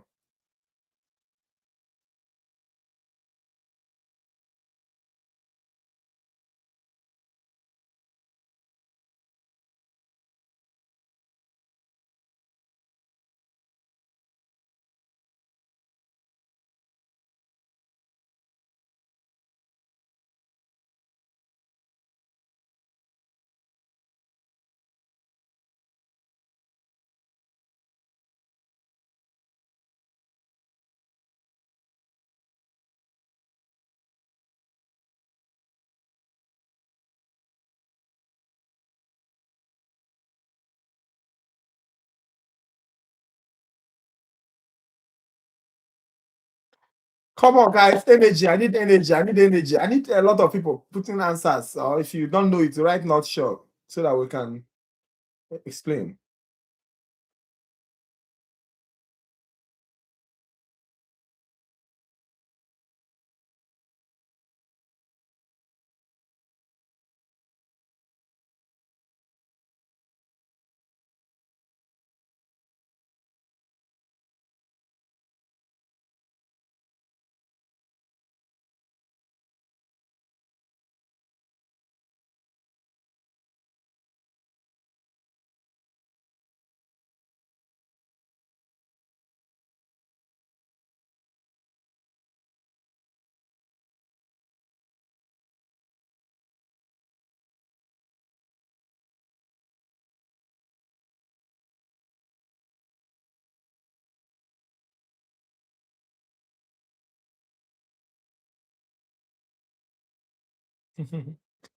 Okay, guys. The answer is, let me see. Which of the following features contributes to water being an excellent solvent? Low specific heat capacity form. The answer is B. Forms a sphere of hydration. All right. So when we're talking about sphere of hydration, and this thing has very serious clinical implication. It means that if this is sodium chloride, right? This is sodium chloride. I throw it inside water. Chikom, the sodium will break. Chikom, one. The chloride will break out. Immediately, what water does is water will form a sphere of hydration. Water will cover this guy up so that they don't combine back and cover this guy up, protecting them. So both of them has separated. All right. That is what we call sphere of hydration. It covers it up. And this thing is very, very important in the clinic because IV fluids, they have electrolytes, and these electrolytes dissolve because water forms hydration shells. That's just the idea. Even when you're administering drugs, you understand, polar drugs dissolve in blood. Why? Because of these hydration shells. All right. Even what else? Kidney. Yes, kidney filtration and reabsorption depends on solubility, and solubility depends on hydration shells. So I need you guys to remember this. Yeah, sphere of hydration. Somebody is biting the pen, saying, "Nchebe, what are you doing to me?" It's okay. It's okay. You'll be fine. Sphere of hydration. Now look at this question. Which of the following is an example of adhesion? Which of the following is an example of what? Adhesion. Let me see. This is A and B.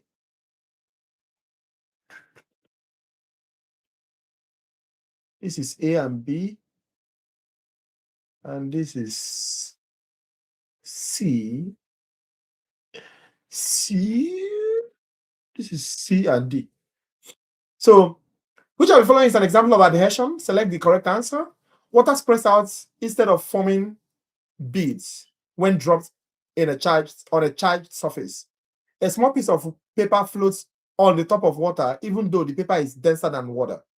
An insect moves along the surface of pond, even though the insect is heavier than water. Water forms a dome-like shape above the rim of the glass before overflowing. What's the answer, guys?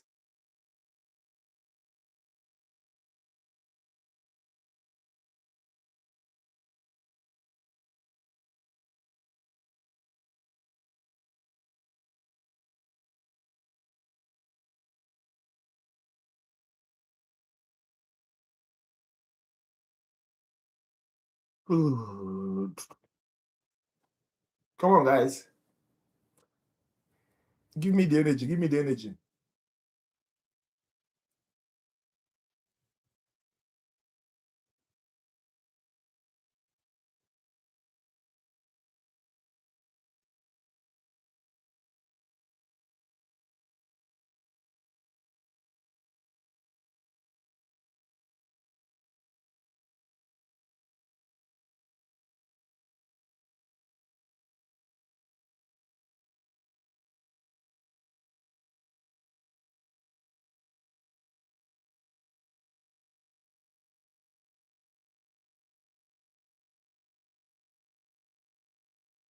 Let me see what everybody is choosing. Everybody's choosing D.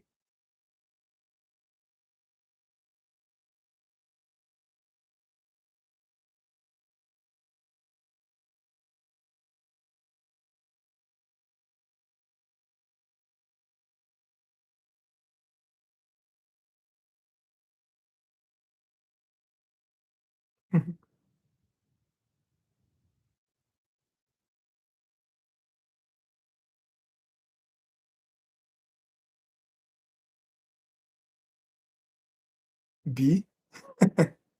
Force of spirit with zillion of energy. Please go to. Too much energy, right? Are you not funny? Okay, so guys, please. Yeah, you guys are doing so well. The answer is water spreads out instead of forming beads when dropped on a charged surface. So when you drop water on a charged surface, it spreads out. You understand? It's actually spreads out. It doesn't start forming bead, and that is the correct answer. All right. And the idea is that it's having adhesive force. All right, it's using adhesive force to spread. That's just the idea. And this is also very, very important in the clinic when you are doing capillary action and wound dressing and all those things. All right, like for in terms of wound dressing, you use hydrogel dressing, you understand. And this hydrogel dressing, they walk through adhesion. You see them spread throughout the surface of the wound, keeping the wound moist. All right, that's the idea they use. All right, even in capillary, is it no, not capillary, meniscus reading. If you know what meniscus reading is, you understand. When reading liquid medication in a syringe, all right, the one we discussed, water adheres to the glass walls, creating a curved meniscus. That is adhesion force. So that's what they are trying to ask you here. So please, guys, don't know. Yes, please, guys. The answer is that let me see which of them is water forms they do know. Oh. But the answer is A. Water spreads out instead of forming beads when dropped on a charged surface. Please, I need you guys to remember that. The answer is A. If you choose A, you are correct. If you choose B, you are wrong. Hey, somebody said this chemistry is difficult. Really? Okay. So I will be done with these questions very soon.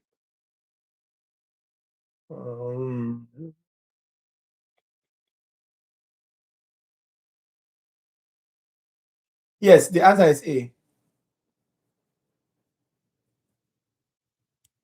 So look at this. This one is unnecessarily long ago.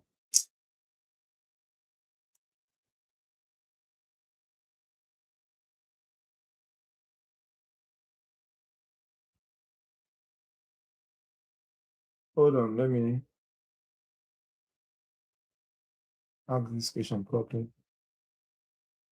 No, I didn't. I'm not. It's not me that is tricky, So look at this question, guys. What listed property of water best explains the following scenario? Then look at the scenario.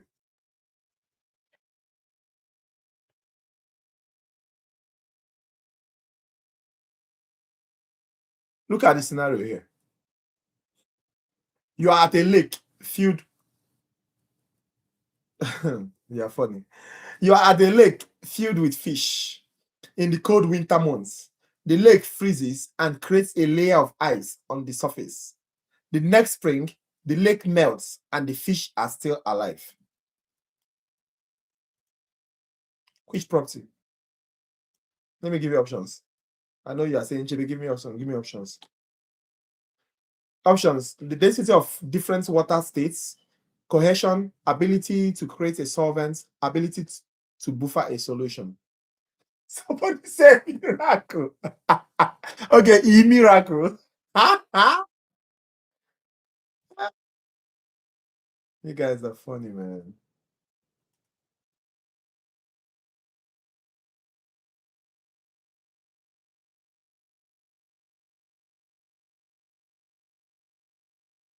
I hope you guys are everybody subscribed though. So that I know you'll be doing anatomy next semester, next anatomy and physiology. So that if you are not in my class, you'll be able to get notification when I go live because I discuss a lot of anatomy for all the students. All right, more than 50,000 students. Good though.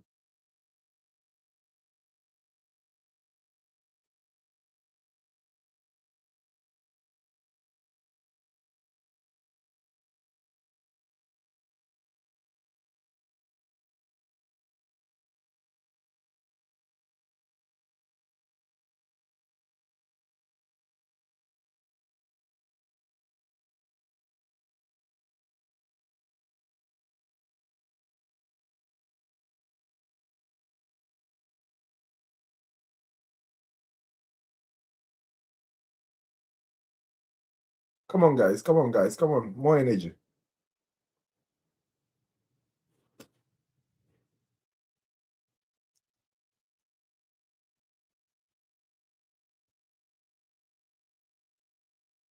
Okay, so that's good.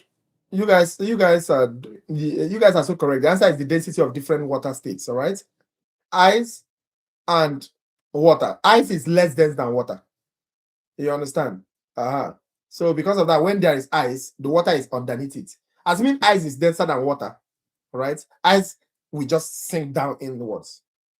You understand? So this is a very very life-saving, unique property of water. Extremely important. So it's the density, please. I subscribed, Professor. I donated you $5. I don't. Are you serious? Hey, let me go and check. Oh, these people they give me zero money. Oh, honestly, they are taking my money, right? I don't even know I'm already monetized. So I just knew recently. Okay. Look at this question. Yes, the answer that A is correct. The density of different states. All right. Look at this question. A solution with a pH of 0 would be 3 options.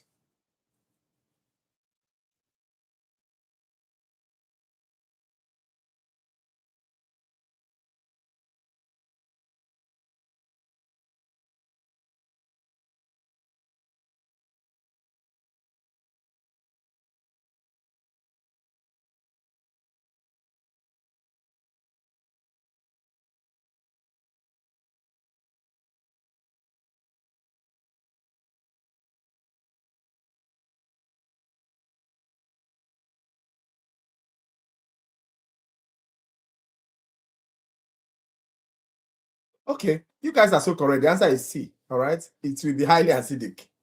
They want to confuse you. Look at this one. Oh boy, this thing is not written properly. It's not written properly. Those options are not written properly. So I will read out the options. Please pay attention. As I posted it, it changed. So the question is: the pH of a solution is 4.1. What is the hydrogen ion concentration of the solution? That's what they're asking you. What's the hydrogen ion concentration? A, 10 raised to power 4.1 moles. B, 10 raised to power minus 4.1 moles. C, 10 raised to power 1.4 moles.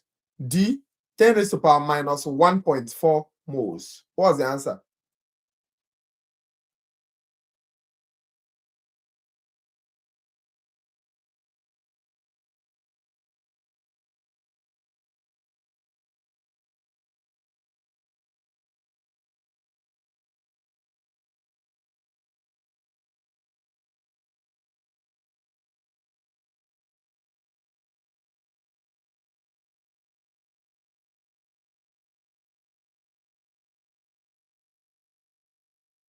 Everybody has to attempt this question. If you don't know it, right, you don't know it. Please, it will help me to gauge the amount of people that know this kind of questions. All right, that will tell me if it's going to be more than one or one.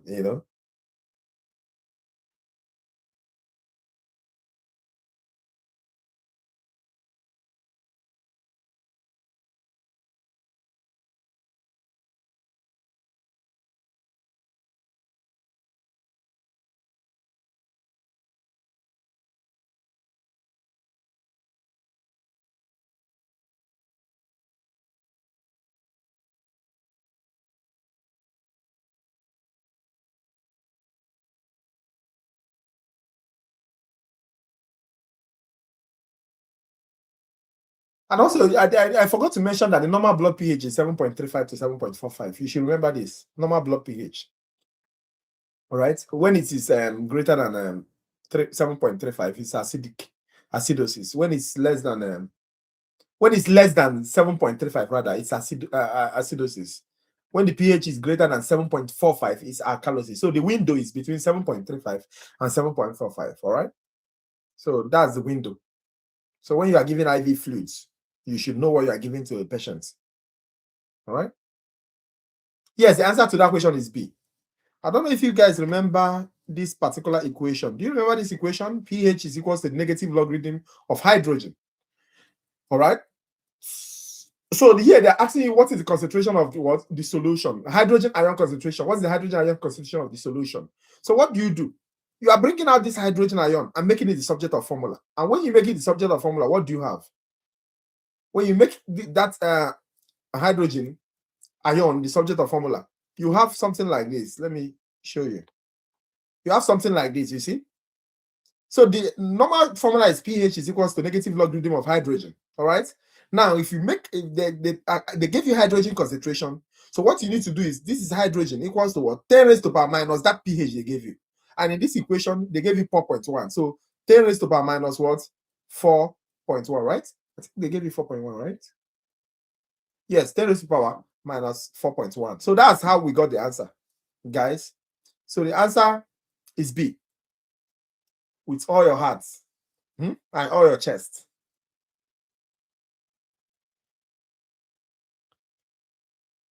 Okay, so I just want to give you two more questions and I'm done with this. Then I jump to the next one. All right.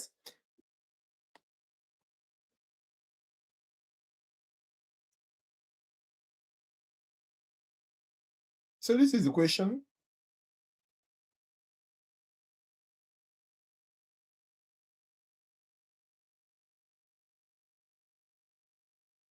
Which is an example of water's cohesive? Okay, this is the last question, not the second. This is the last question. Which is an example of water's cohesive property?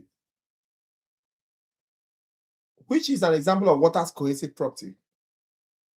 Look at your options. So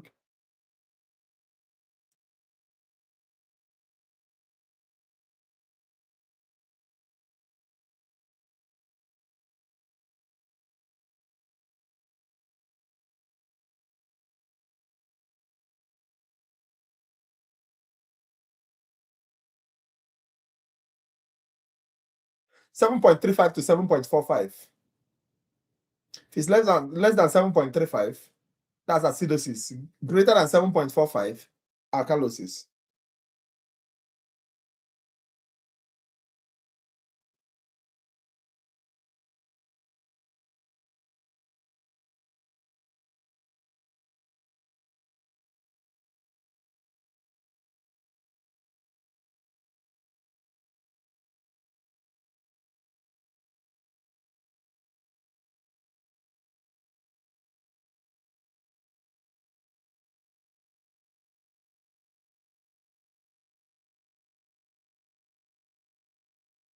Come on, guys. More energy, more energy, more energy. Give me energy.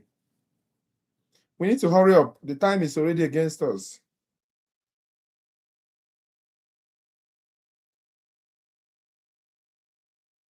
Anyway, we started late, so that's fine.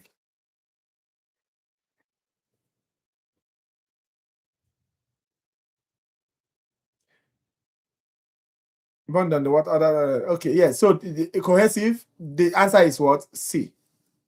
Water droplets form on a car's hood and body. That's the answer, right? You gotta read up cohesion and adhesion.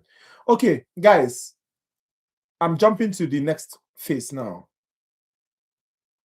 Remember, the next phase we talked about more about water. All right. Yes, yes, you are correct. The answer is C, not A. The answer is C, not A. All right.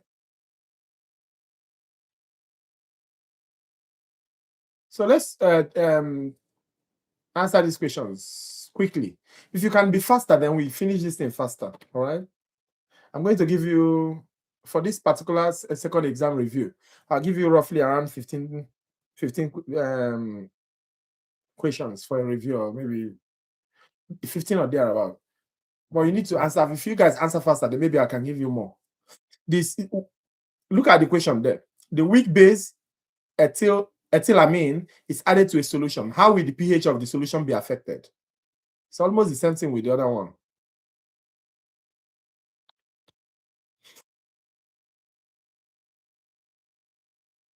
Quickly, guys.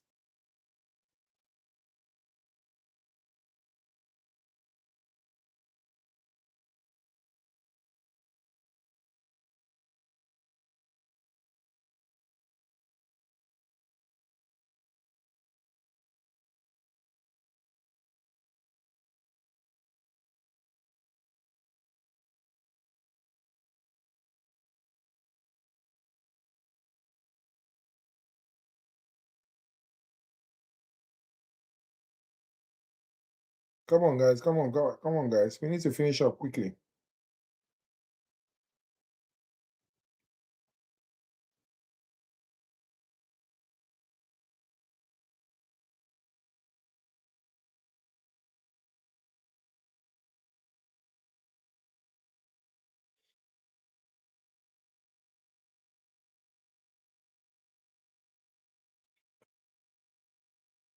Okay, so guys, the correct answer is increase in pH.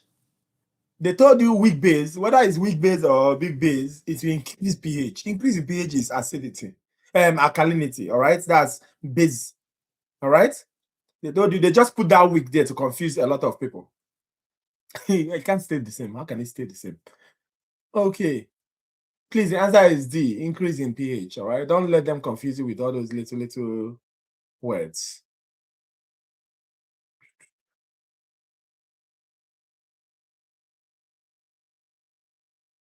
Look at this question. Homeostasis is the ability of an organism to maintain constant internal conditions, such as body temperature. Which of the following is an example of how buffers work to maintain homeostasis?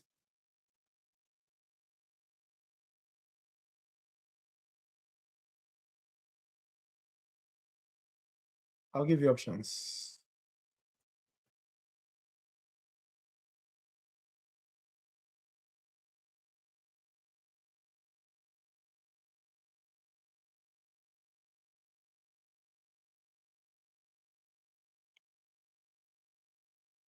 So these are your options. Increase the concentration of hydrogen ions in a solution, absorption of excess OH to keep the body's pH carefully maintained, some marine organisms adapting to life in environments with a pH near 8.0, donation of OH by OH ion by sodium hydroxide to raise pH.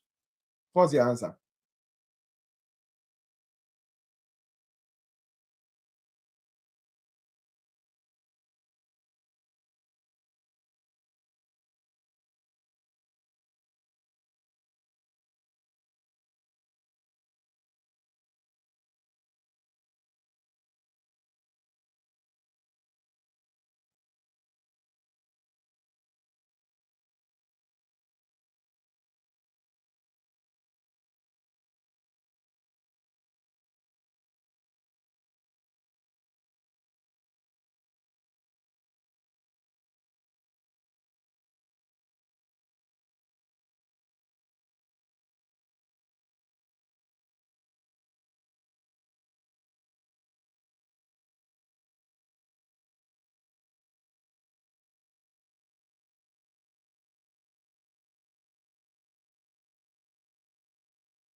Okay, so you guys are doing quite well. Please, the correct answer is absorption of excess OH to keep the body's pH carefully maintained, right? Absorption of excess pH, excess OH rather, all right? I told you buffer is always absorbing. Remember, yeah. So the answer is B, all right? B, okay?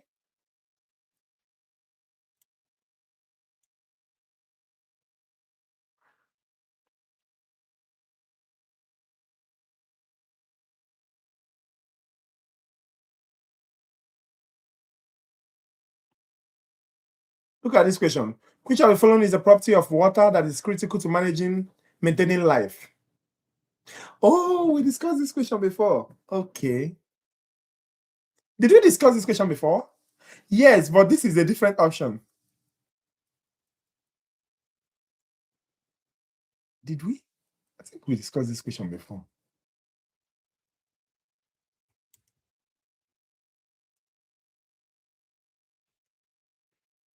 Did we? So let me assume that we discussed it before. I'm expecting the answers to start pouring in. When you already see something before, you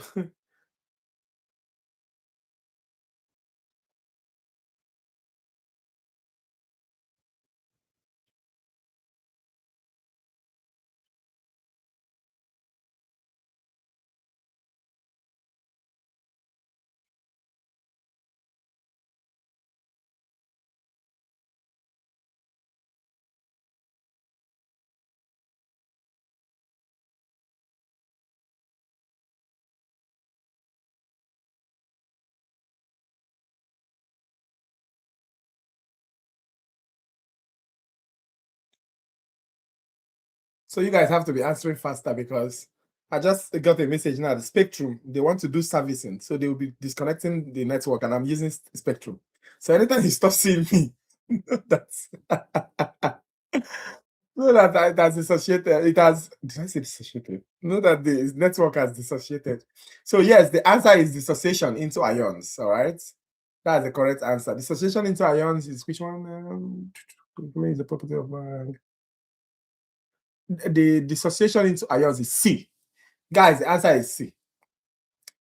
You know, okay, I remember where we saw this question when we were talking about water, heat of vaporization, all right? So water's ability to split into ions is absolutely critical for maintaining life, all right? Very, very important because it enables pH regulation, buffer system, and in short, everything, all the chemical blah, blah, blah that happens in the body. All right, it's very, very important. So buffer systems in the blood involves dissociation. Acid-base balance, dissociation. IV fluids you give, dissociation. Drug you administer, dissociation. You understand? Everything is dissociation. Yeah. So anytime the network stops, just know that it is what is it called? Spectrum. Hold them responsible. So, but let me see if I can go fast. If you guys can respond fast, then we go very, very fast because honestly, I have between 15 to 20 questions I need to ask. I do, honestly.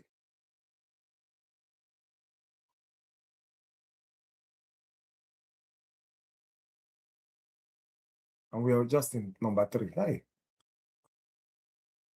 look at this one.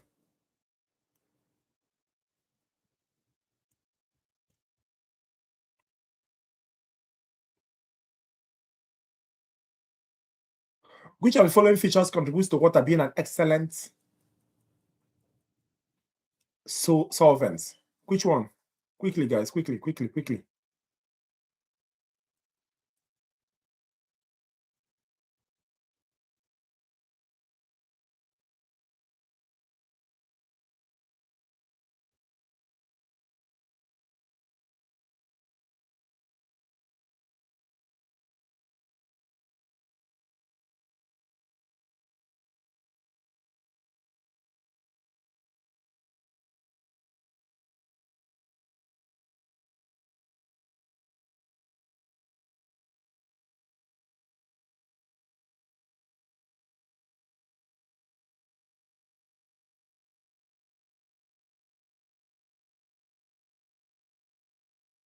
I'm about to make somebody very happy now.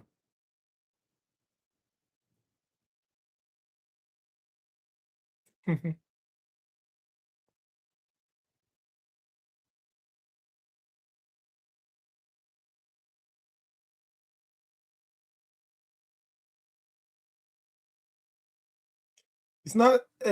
sounds like the same question, but it's not because majority of people have failed it.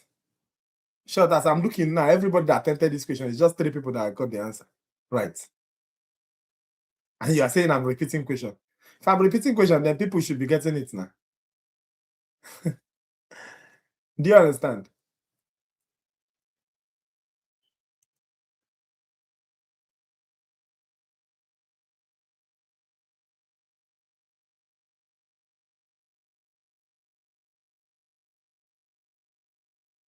I need you guys to look at the question very, very well. I need you to understand it. They said, which of the following features contribute to water being an excellent solvent?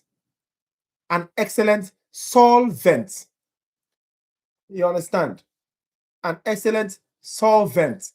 And the answer is the ability to dissolve polar molecules. That's the idea. That's why, because polar molecules are very, very strong. Like to break them down is very, very difficult. All right. That's why water is an excellent. This is a defining feature. Right. It's a very, very defining feature. Because something being how do I explain this thing now? A solvent property, right, is defined by what it can dissolve, right? Right. That's so polar substances, they hardly divide into 2. You understand? So water helps to divide them into 2. So that's why water is, very, very important. So that's most of you are choosing A. What is A again? Let me see. A sphere of hydration bonding ions. a sphere of hydration, bonding ions and joining atoms. No. This one is talking about why it's very critical to life. The answer is C. The answer is C. And what is C again? C is dissolved polar molecules. That's why it's an excellent solvent. They're asking about the solvent property. All right? Don't be deceived. A lot of people are already being deceived. Don't be deceived. I would have continued talking about that question, but I need to move. Which of the following is an example of adhesion? Which of the following is an example of adhesion? I cannot hear anything. Can you guys hear me? Please tell me yes. Please tell me yes. Please tell me yes. Yes. Okay. Thank God. So if you cannot hear me, it is your gadgets. All right. Every other person can hear me. So work on your gadgets. So this is the options. This is A, B. Very crystal clear. Perfect. This is B, C. C, D, rather. Which of the following is an example of adhesion? A. Water forms a dome-like shape above the rim of a glass before overflowing. Water climbs up a tube when it's placed in a glass. A small piece of paper floats on the top of water, even though the water is denser than water, even though the paper is denser than the water. An insect moves along the surface of a pond, even though the insect is heavier than the water. Which of one is an example of adhesion?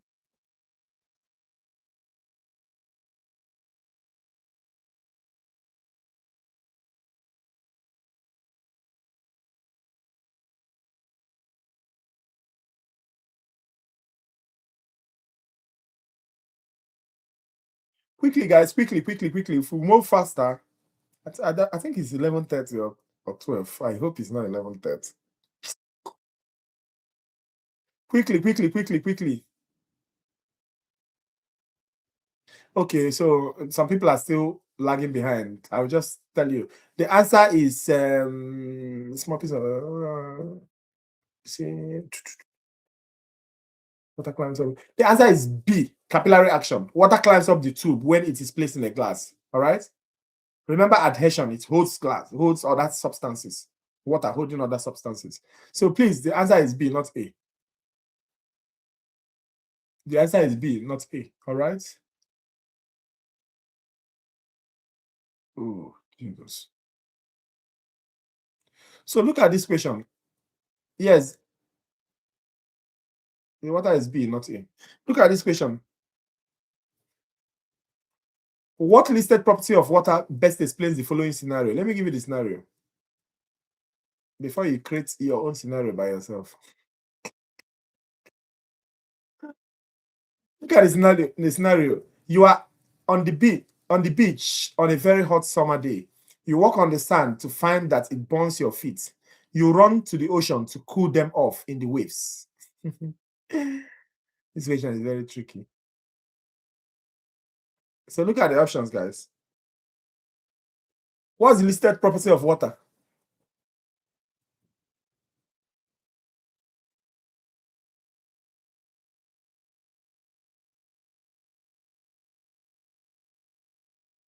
Quickly now, quickly. We discussed this thing. I was thinking about this thing, guys.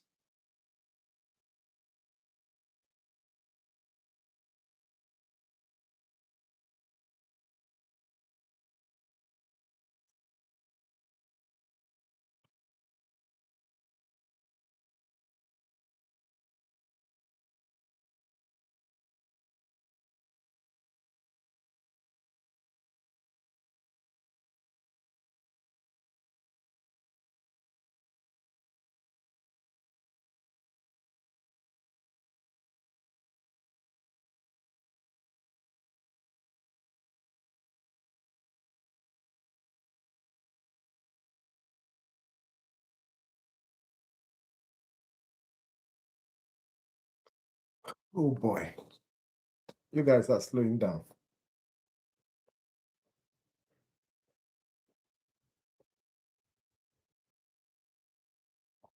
If you choose A, you are correct. High specific heat capacity. If you choose A, you are correct. All right. We discussed it. So I'm moving to the next one now. I won't be explaining some of these things. I'll just tell you the right thing. Look at this question. A solution with a pH of 0 would be, oh, I've asked this question before, right? Okay, forget about it, forget about it.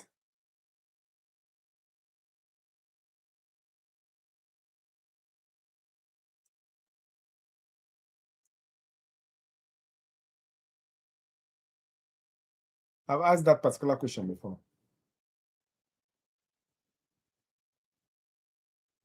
I've asked something similar to this before, but I need you guys to answer this question. The pH of a solution is 3.4. What is the hydrogen ion concentration of the solution? 10. The A is 10 raised to power minus 3.4. B is 10 raised to power minus 4.3. C is 10 raised to power 3.4. D is 10 raised to power 4.3.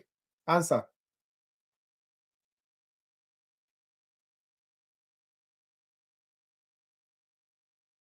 Yeah, that number 7 is highly acidic. But number 8, what's the answer?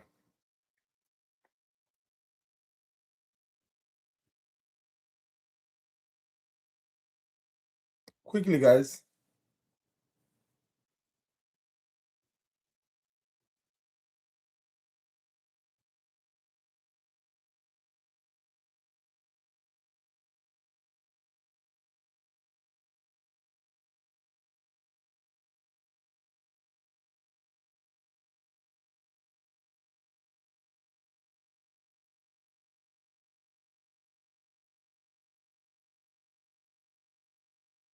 Yes, you guys are so correct. The answer is 10 raised to power minus 3.4. The answer is A. You choose A, you're right. All right. We discussed something like that before. So if you choose A, you're absolutely right. You should be happy. You should be jumping up. You should be saying, Eureka, Eureka, Eureka, Eureka, Eureka. Look at this question. No, that answer is not C. That answer is A. 10 raised to power minus 3.4 moles. So look at this question. Which is an example of water's cohesive property? Select the right answer. Which is an example of water's cohesive property? Quickly, guys. Water forms a surface on which a hair floats. Water easily dissolves stable salts. Water allows for heat dispersal in animals. Water climbs up the side of a glass. Have I asked this question before? Have I?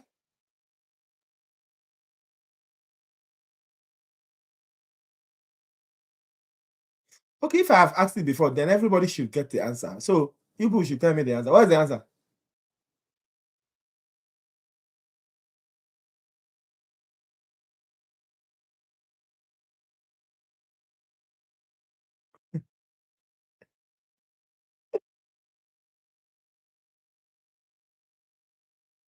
So that is the point.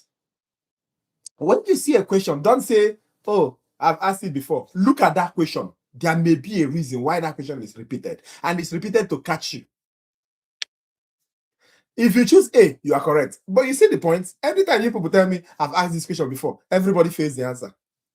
I'm telling you, look at it now. A lot of people are failing the answer. You're saying D. It climbs up the side of a glass. That's capillary. But that's not cohesion. That's adhesion. Look at the question. Look at the question. Which is an example of what has cohesive property? The answer is A. Water forms a surface on which hair floats. Cohesive with each other. That's why if you remember that example, I tell you when somebody fly inside water. The answer is A, not D. The answer is A, not D. So you need to know the difference between cohesion, the one that's cohesion and the one that's what? Adhesion. That's why tomorrow you go back and watch this review again. You understand? So that you know the right thing. All right? Okay, at least we've done at least 10 questions in this number two. So even if they want to take their network, they should take. Right?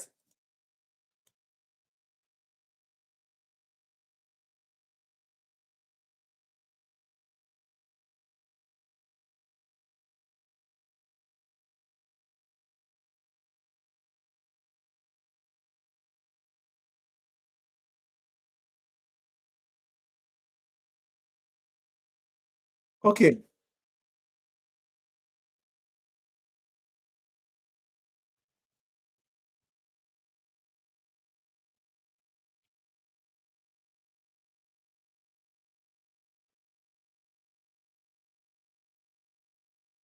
Okay, look at this.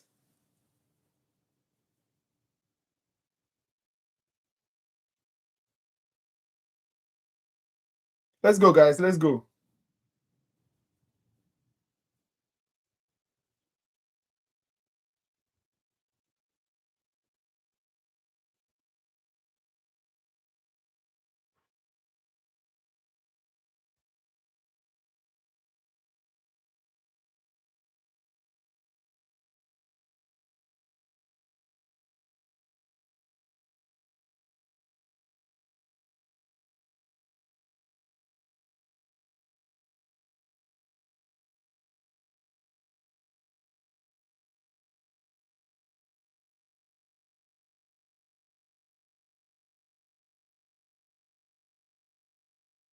Quickly, guys.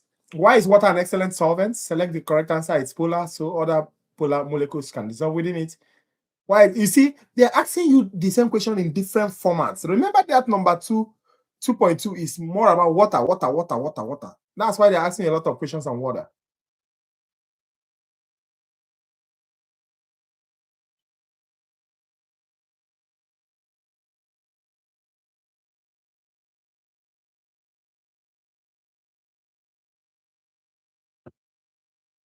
So if you say that it is polar, so other polar molecules can dissolve within it, you are very correct.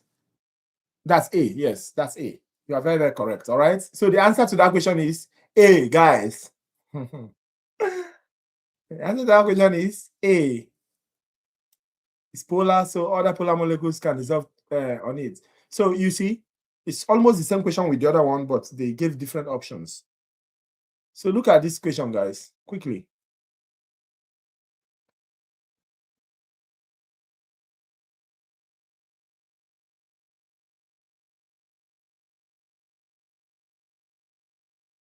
A, B,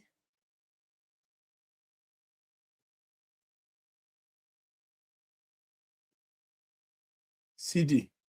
So water, why is water able to dissolve so many different substances? Still the same question, but different formats.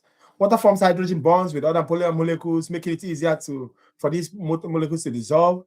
Water's high temperature resistance allows it to dissolve both polar and non-polar molecules, substances. Water's neutral pH makes it an effective solvent for all types of substances. Water molecules form covalent bonds with solutes, which breaks them down into smaller particles. Somebody say, can it be D? Give me laugh. Oh.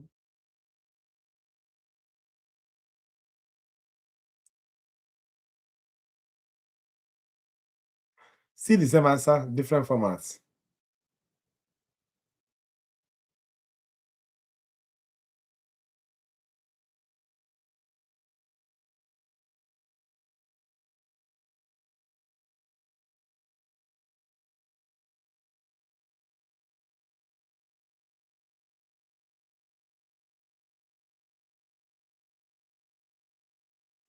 Quickly, guys.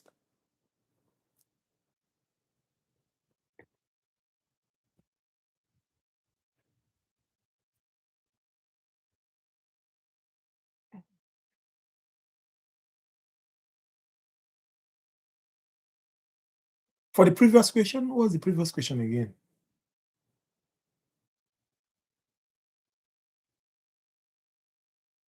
No.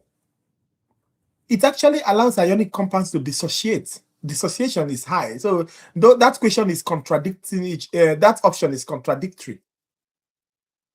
Do you understand? It is polar, yes. It keeps ionic compounds from dissociating. It's not true. It dissociates ionic compounds. It makes them dissociate. Do you understand? For that particular question. That's why we say that our answer is that what was the question again? Why is water an excellent solvent? We said water forms let me see. So we said the answer is A, it's polar, so other polar molecules can dissolve within it. That's what we chose as the answer. Okay, guys. So for this second one, we said why is water able to dissolve so many different substances. It's very straightforward because it forms hydrogen bonds with other polar molecules, making it easier for these substances to dissolve. Do you understand? That's the answer.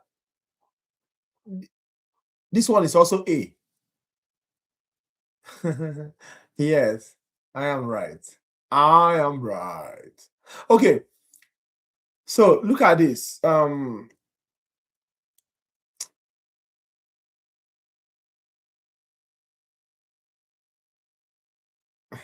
You know what? I'll jump this question. Yeah, it's going to be page. You know what? I'll also jump this question.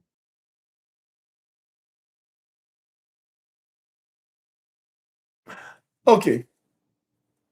I will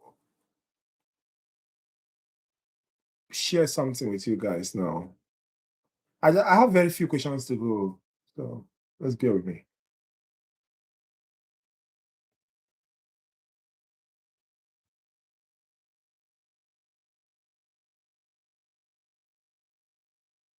Why is this thing not disappearing? I have to clean it. It's not even cleaning. Oh Lord.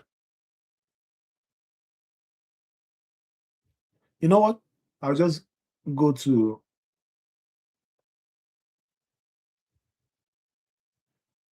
okay.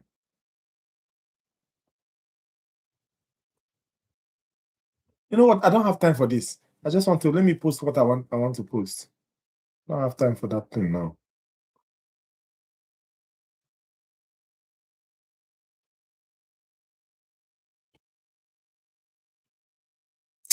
Oh.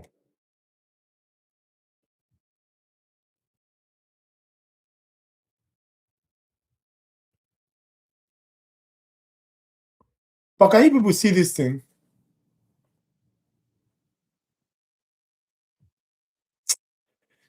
Sorry, you know what? Let me just open a new file.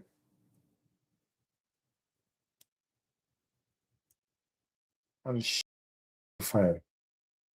So it's stressing me out. So look at this diagram, guys. Look at this diagram. I'm going to ask you a question. I'll post a question for this diagram.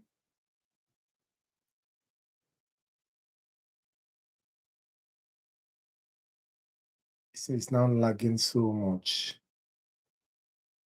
My system is crawling. Okay.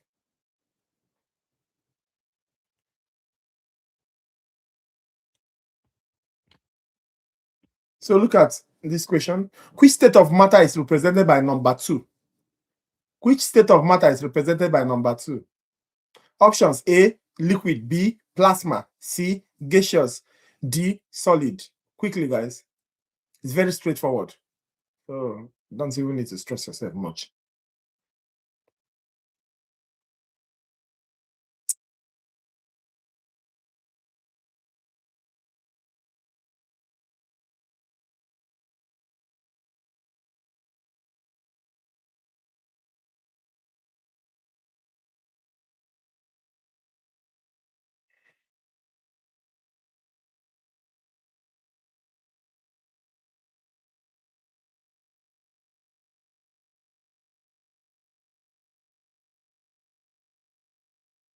Come on, guys. Come on. I need everybody to attempt this one.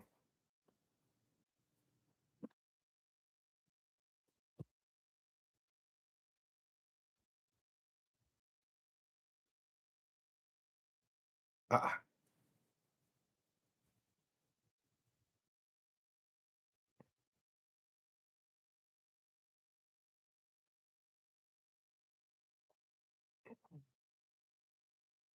People are wasting time.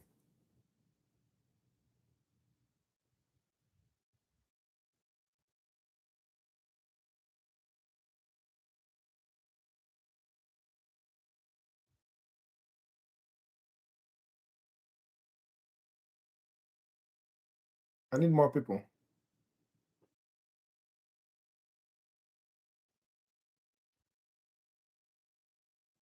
Okay, so it's liquid, not solid. The first one is solid. Don't you see you see how the bonds are so strong to each other, all right? That is solid. You look at the second one, number 2, you see how it's becoming loose, but it's still holding each other. That is what? Liquid. Then you see the number 3, that's air. Everything is flying wherever, it wants to fly in this universe. Okay. Look at this.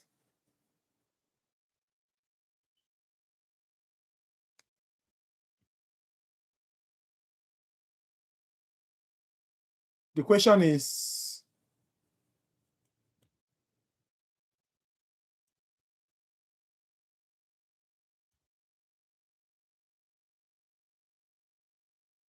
this is the question. So guys, what's the answer?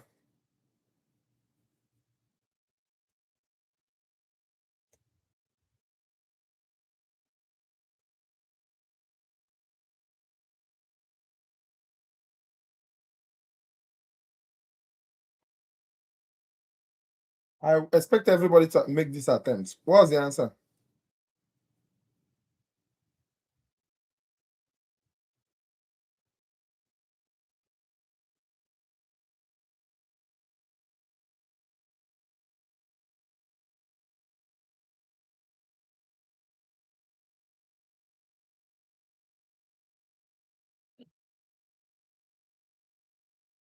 Quickly, guys, quickly. I think these people interrupt this by 12. We have 7 more minutes. Hey, God. Quickly, quickly, quickly, quickly, quickly.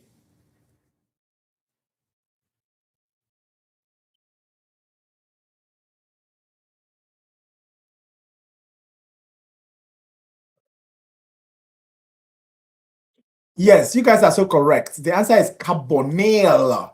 Nail, not zeal. Nail. The answer is B. If you choose B, keep jumping, keep jumping. The answer is B.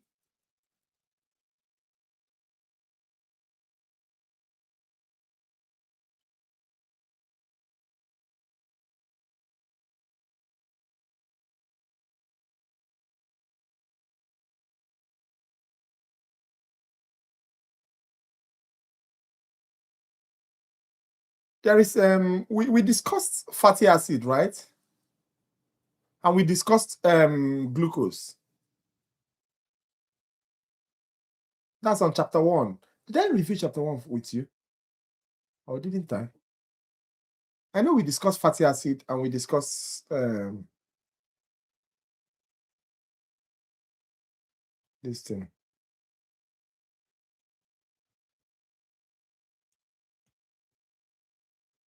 Okay, guys.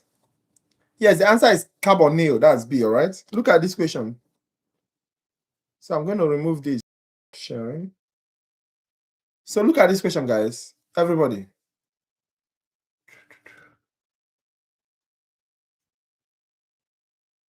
I have like 3 questions to go. Or 4 questions. Quickly, quickly, quickly. What property of carbon makes it essential for organic life?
Quickly, guys. What property of carbon makes it essential for organic life? Select the answer. keeps two strands of DNA in the helix form, has an incomplete atomless electron shell, can form 4 ionic bonds, responsible for protein folding.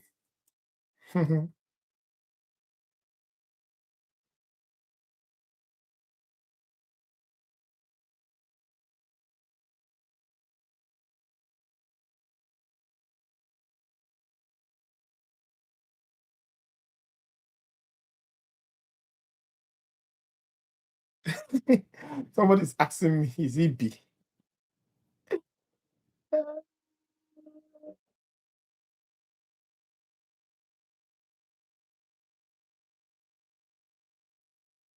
Hey, God. Okay, one more person. One more person. Come on, we are up to 50 here. What's happening? Let me see. I am confused between B and C. Let me see. What is B? Has an incomplete atomless electron shell, confirmed for ionic bonds. Listen, guys, the fundamental property of carbon that makes it the backbone of all organic life is not about the 4 it can form. No. But because it has an incomplete outermost shell, valence shell electron. All right? It has an incomplete outermost shell because this valence electron is 4 and it needs 4 to complete it. Do you understand? So because it's incomplete, that is the most fundamental thing. All right? So the answer is has an incomplete outermost shell. Okay. The answer is B. Please, not C. We know it can form ionic.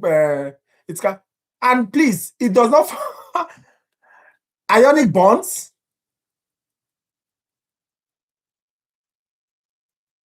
Is it not covalent bond that hydrogen forms? Hey, little things like this makes the answer wrong. All right, little thing makes it wrong. It's covalent bond, not ionic bond. So that option is even wrong. That option C that all of you are hugging. Instead of hugging me, you are hugging the option C. All that option C is wrong. All right. So the answer is B, has an incomplete outermost shell electron. All right. So please don't forget. Don't let them confuse you. These are very tricky. Chemistry is, I think I'm seeing that it's more tricky than mathematics. I see it's more tricky. Look at this question.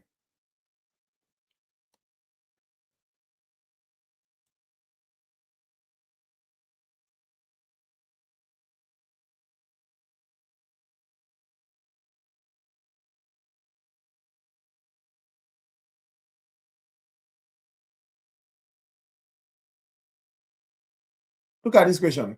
The molecules D-glucose and L-glucose are enantiomers. What is the correct description of these two molecules? Select the answer. They are trying to know if you know what enantiomer is. You are sleepy. Better put your leg in cold water. You are sleepy. Hey, when we do anatomy review, go to my channel, look at the live review. Anatomy review, we spend like 5 hours, 6 hours. It's not these courses are very heavy load courses, and they are something that you need to understand. In as much as we are doing these questions, you need to understand them properly. All right. So these people, they want to know if you know what enantiomer is. They say the molecule D-glucose and L-glucose are enantiomers. What is the correct description of these two molecules? A, D-glucose is a polymer of L-glucose. D-glucose has different types of covalent bonds compared to L-glucose. D-glucose has different types of atoms compared to L-glucose. D-glucose is a mirror image of L-glucose. What's the answer, guys? Quickly.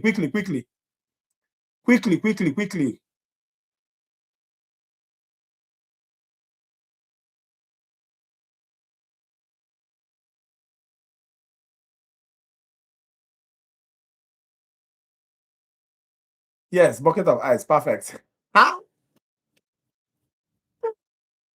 Yes, guys, you guys are correct. Enantiomers are mirror images, all right? I talked about it a lot. They are mirror what? Images. Enantiomers are mirror what? Images. So anytime if they ask a question on enantiomers, go and look for any question that has mirror in it. If there are more than one question that has mirror in it, then take your time to read them.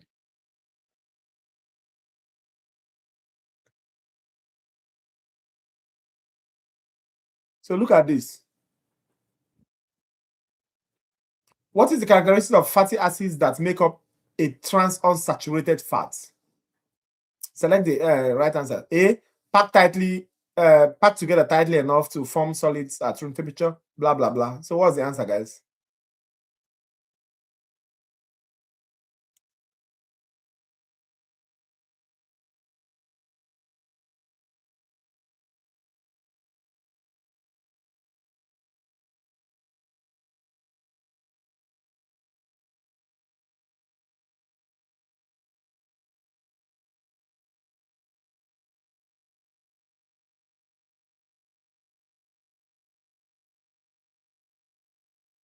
It is. I discussed it in class. Are you sleeping?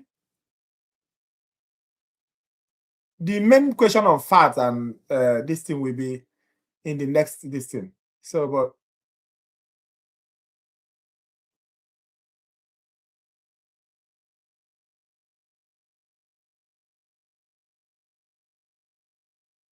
this is talking about configuration.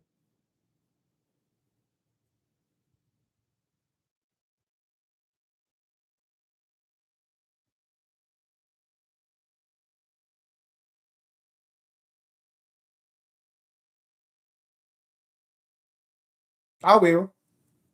But for now, you look at the question I'm asking. Please. Yes, you guys are very correct. Everybody's getting the answer, and you're telling me I didn't teach it. They pack together tightly enough to form solids at room temperature. They pack together tightly enough to form solids at room temperature. The reason is because trans fat, the configuration, trans fat, because they are trans, all right? So they have a straight chain like this. So even though there is double bond in it, all right, the chains remain relatively what? Linear, all right? Just like saturated fats. It means because it's linear, all right? And because it is linear, it is easier for it to pack tight. It's just like when you are arranging your things. When you arrange your things in a straight line, you pack it very, very well. All of them will pack, just like block, all right? That's why when you are building house with whatever you guys use to build house in the US, you put one, above one, above one, above one on a straight line, linearly, all right? So straight chains allows for tight packing. Please remember it. And that is why they are solid at room temperature. Just like margarine. They are solid at room temperature. Very, very important that you know it. All right? Okay. Is there any question? I'm not. Yeah, because it's cholesterol increase in the heart, blocks the heart. But we'll discuss it later. Is there something? How many questions have I asked? A lot? I just want to make sure that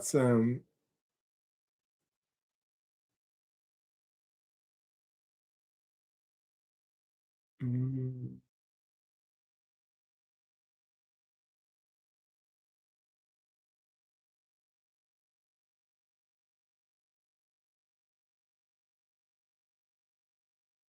okay, look at this question.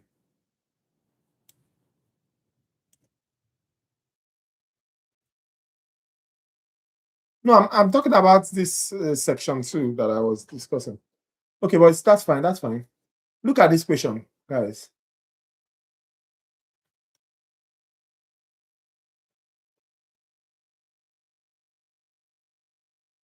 Hold on. This question is lengthy.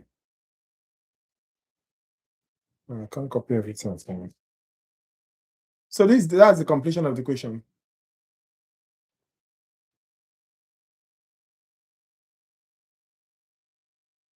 And this is the option. So the element silicon has several of the same properties of carbon, including those that contribute to carbon's ability to form biological macromolecules. For this reason, some scientists have proposed that life on other planets might be silicon-based. Based on this information, which phrase describes silicon? Silicon Valley.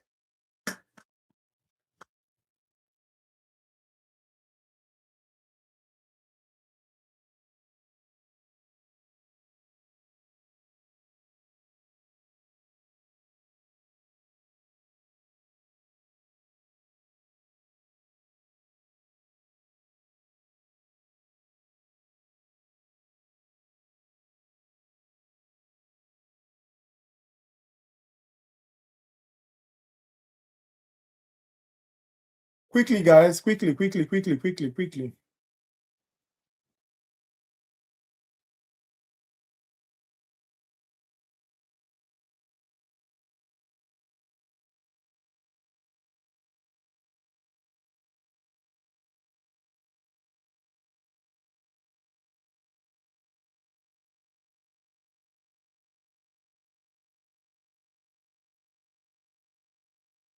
So I don't know.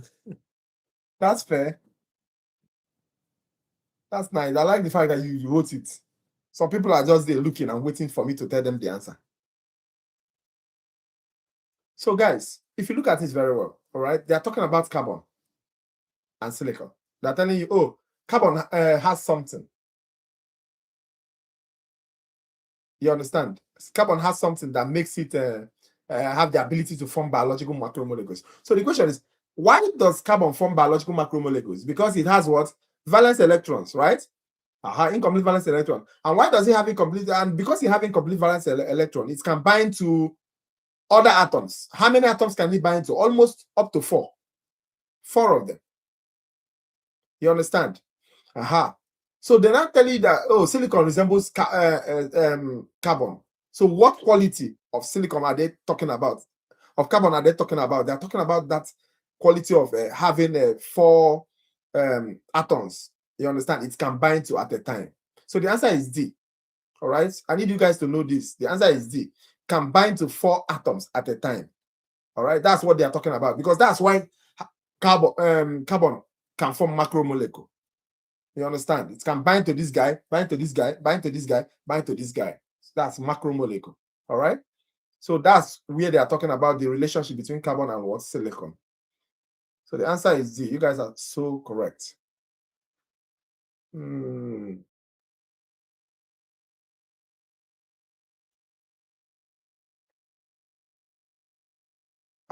spectrum has not struck yet. Look at this question.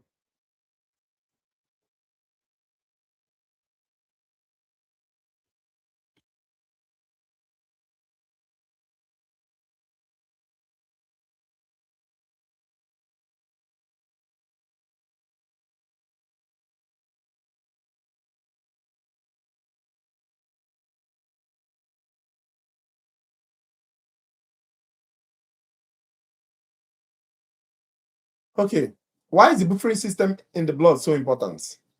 A, it only lowers blood pH to prevent basic conditions from developing.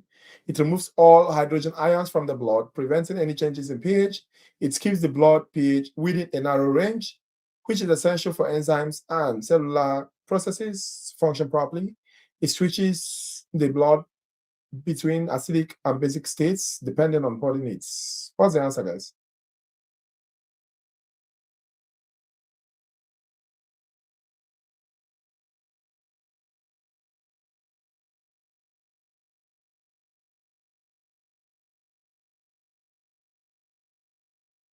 Keep going.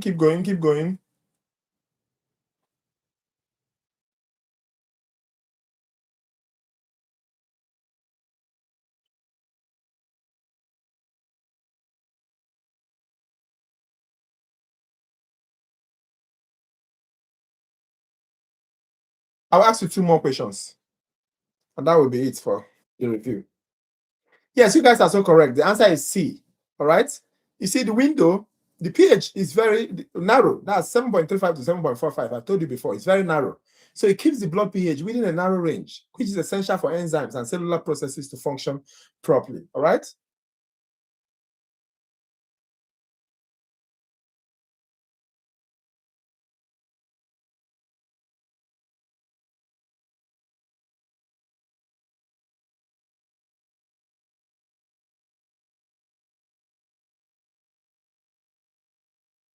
Okay.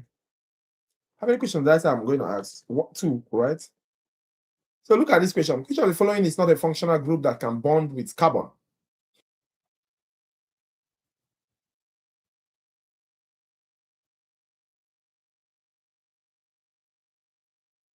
Isn't 7.35 to 7.45. That's the right this thing. What are you asking? But isn't 7.25 more more on acidic. Yes, 7.25 is acidic. The normal blood distance is 7.35 to 7.45. Anything less than 7.25, 7.35 is what? Is acidic because it's less. Anything greater than 7.45 is alkaline. That's basic. So let me see what you say. It switches the blood between acidic and basic states depending on the body need. No. It doesn't switch. It doesn't switch.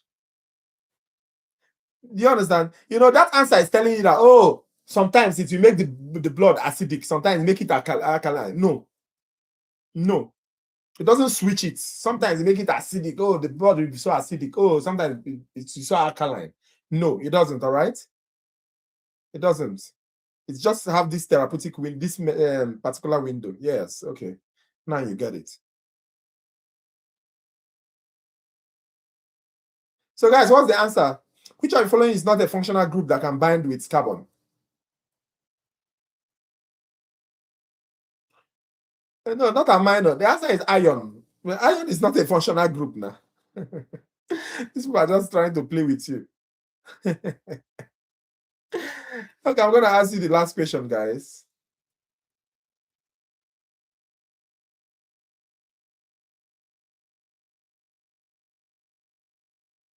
The last question. No, iron is not a functional group now. Iron is just a normal element. Which of the following is an organic molecule? Select the right answer. This one is a giveaway now. First one, A is C86H something and O something. Can't see the numbers. B is magnesium, C is water, D is oxygen. What's the answer? Which one is an organic molecule?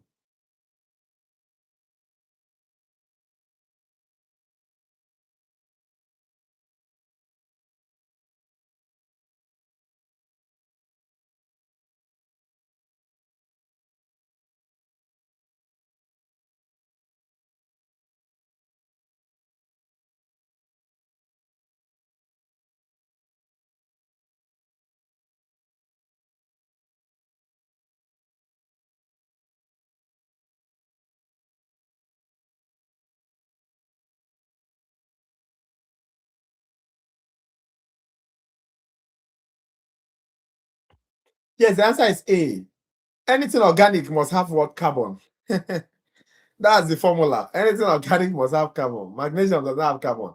Water does not have carbon. Oxygen does not have carbon. They are not organic. So if you go to the market to buy organic something and check if there's carbon in that vegetable. Okay, guys. So I think we've really tried. Can you paste the question? Paste the exact question. Let me know which one you're talking about. What was the answer about carbon? Which one? Let me see. Oh, is it the question I said? Which of the following is not a functional group that can bond with carbon? Is that the question?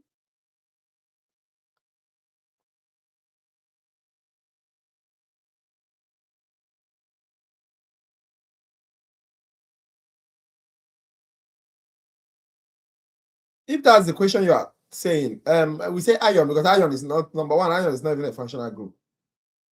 The answer is iron. They say which is not. Iron is not a functional group. Others are functional groups. All right. So the answer is iron. You notice they say not. Not. That not is extremely important.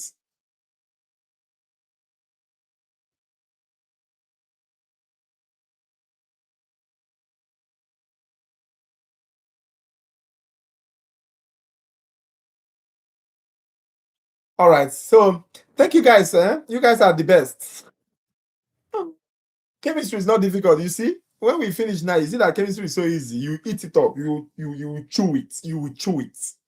All right. So what you need to do now is already late. Go sleep. Don't try to study anything. When you wake up in the morning, start playing the video again. All right. Listen to the video. Stop. Anyone you don't know, try to understand what and why the answer is what it is. All right. Then at the end of the day, I need all of you, when you watch the video again, I need you to go to the comment section and write ready. Most of you don't do it, but please try to do it. There's a reason I always want people to do it. All right. How many questions? It depends on the spirit. You know me now. It depends on the spirit. But the truth of the matter is that it's not much. All right. That's the best I can tell you. It's not much. Maybe 25 for each of them, or maybe 20 for each of them, or less. So it depends on the spirit. Chemistry is not large. All right. It's mathematics that a lot of questions.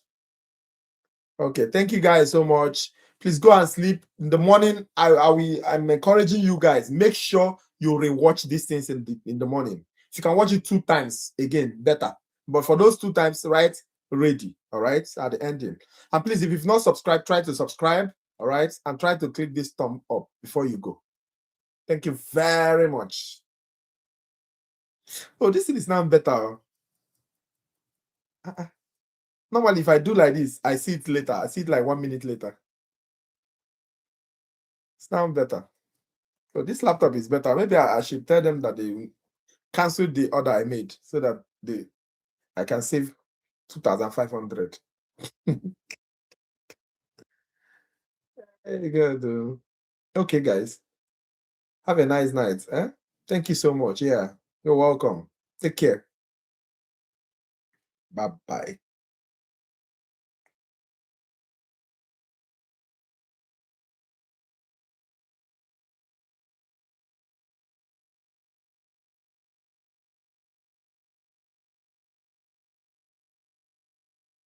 Yeah, you're welcome. Take care of yourself, all right?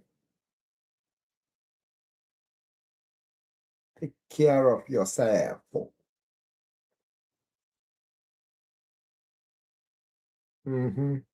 Yeah, good night. Yes, thank you. Bye-bye. I'm waiting for all of you to disappear.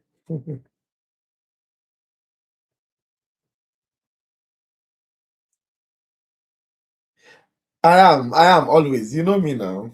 Always. As gentle as a dove. So, but please try to do exactly what I told you. As far as you are there from beginning to ending, you are good to go, all right? But tomorrow, you need to do consolidation, all right? Tomorrow, try to consolidate what you already know. Looking at it again and again. If you have time to look at it more than 2 times, do it 2 times. But please go to the comment section and write ready when you do it, all right?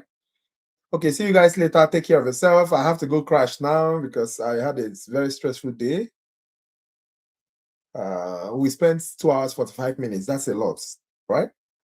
Thank you so much. Bye bye. I'll end the stream now.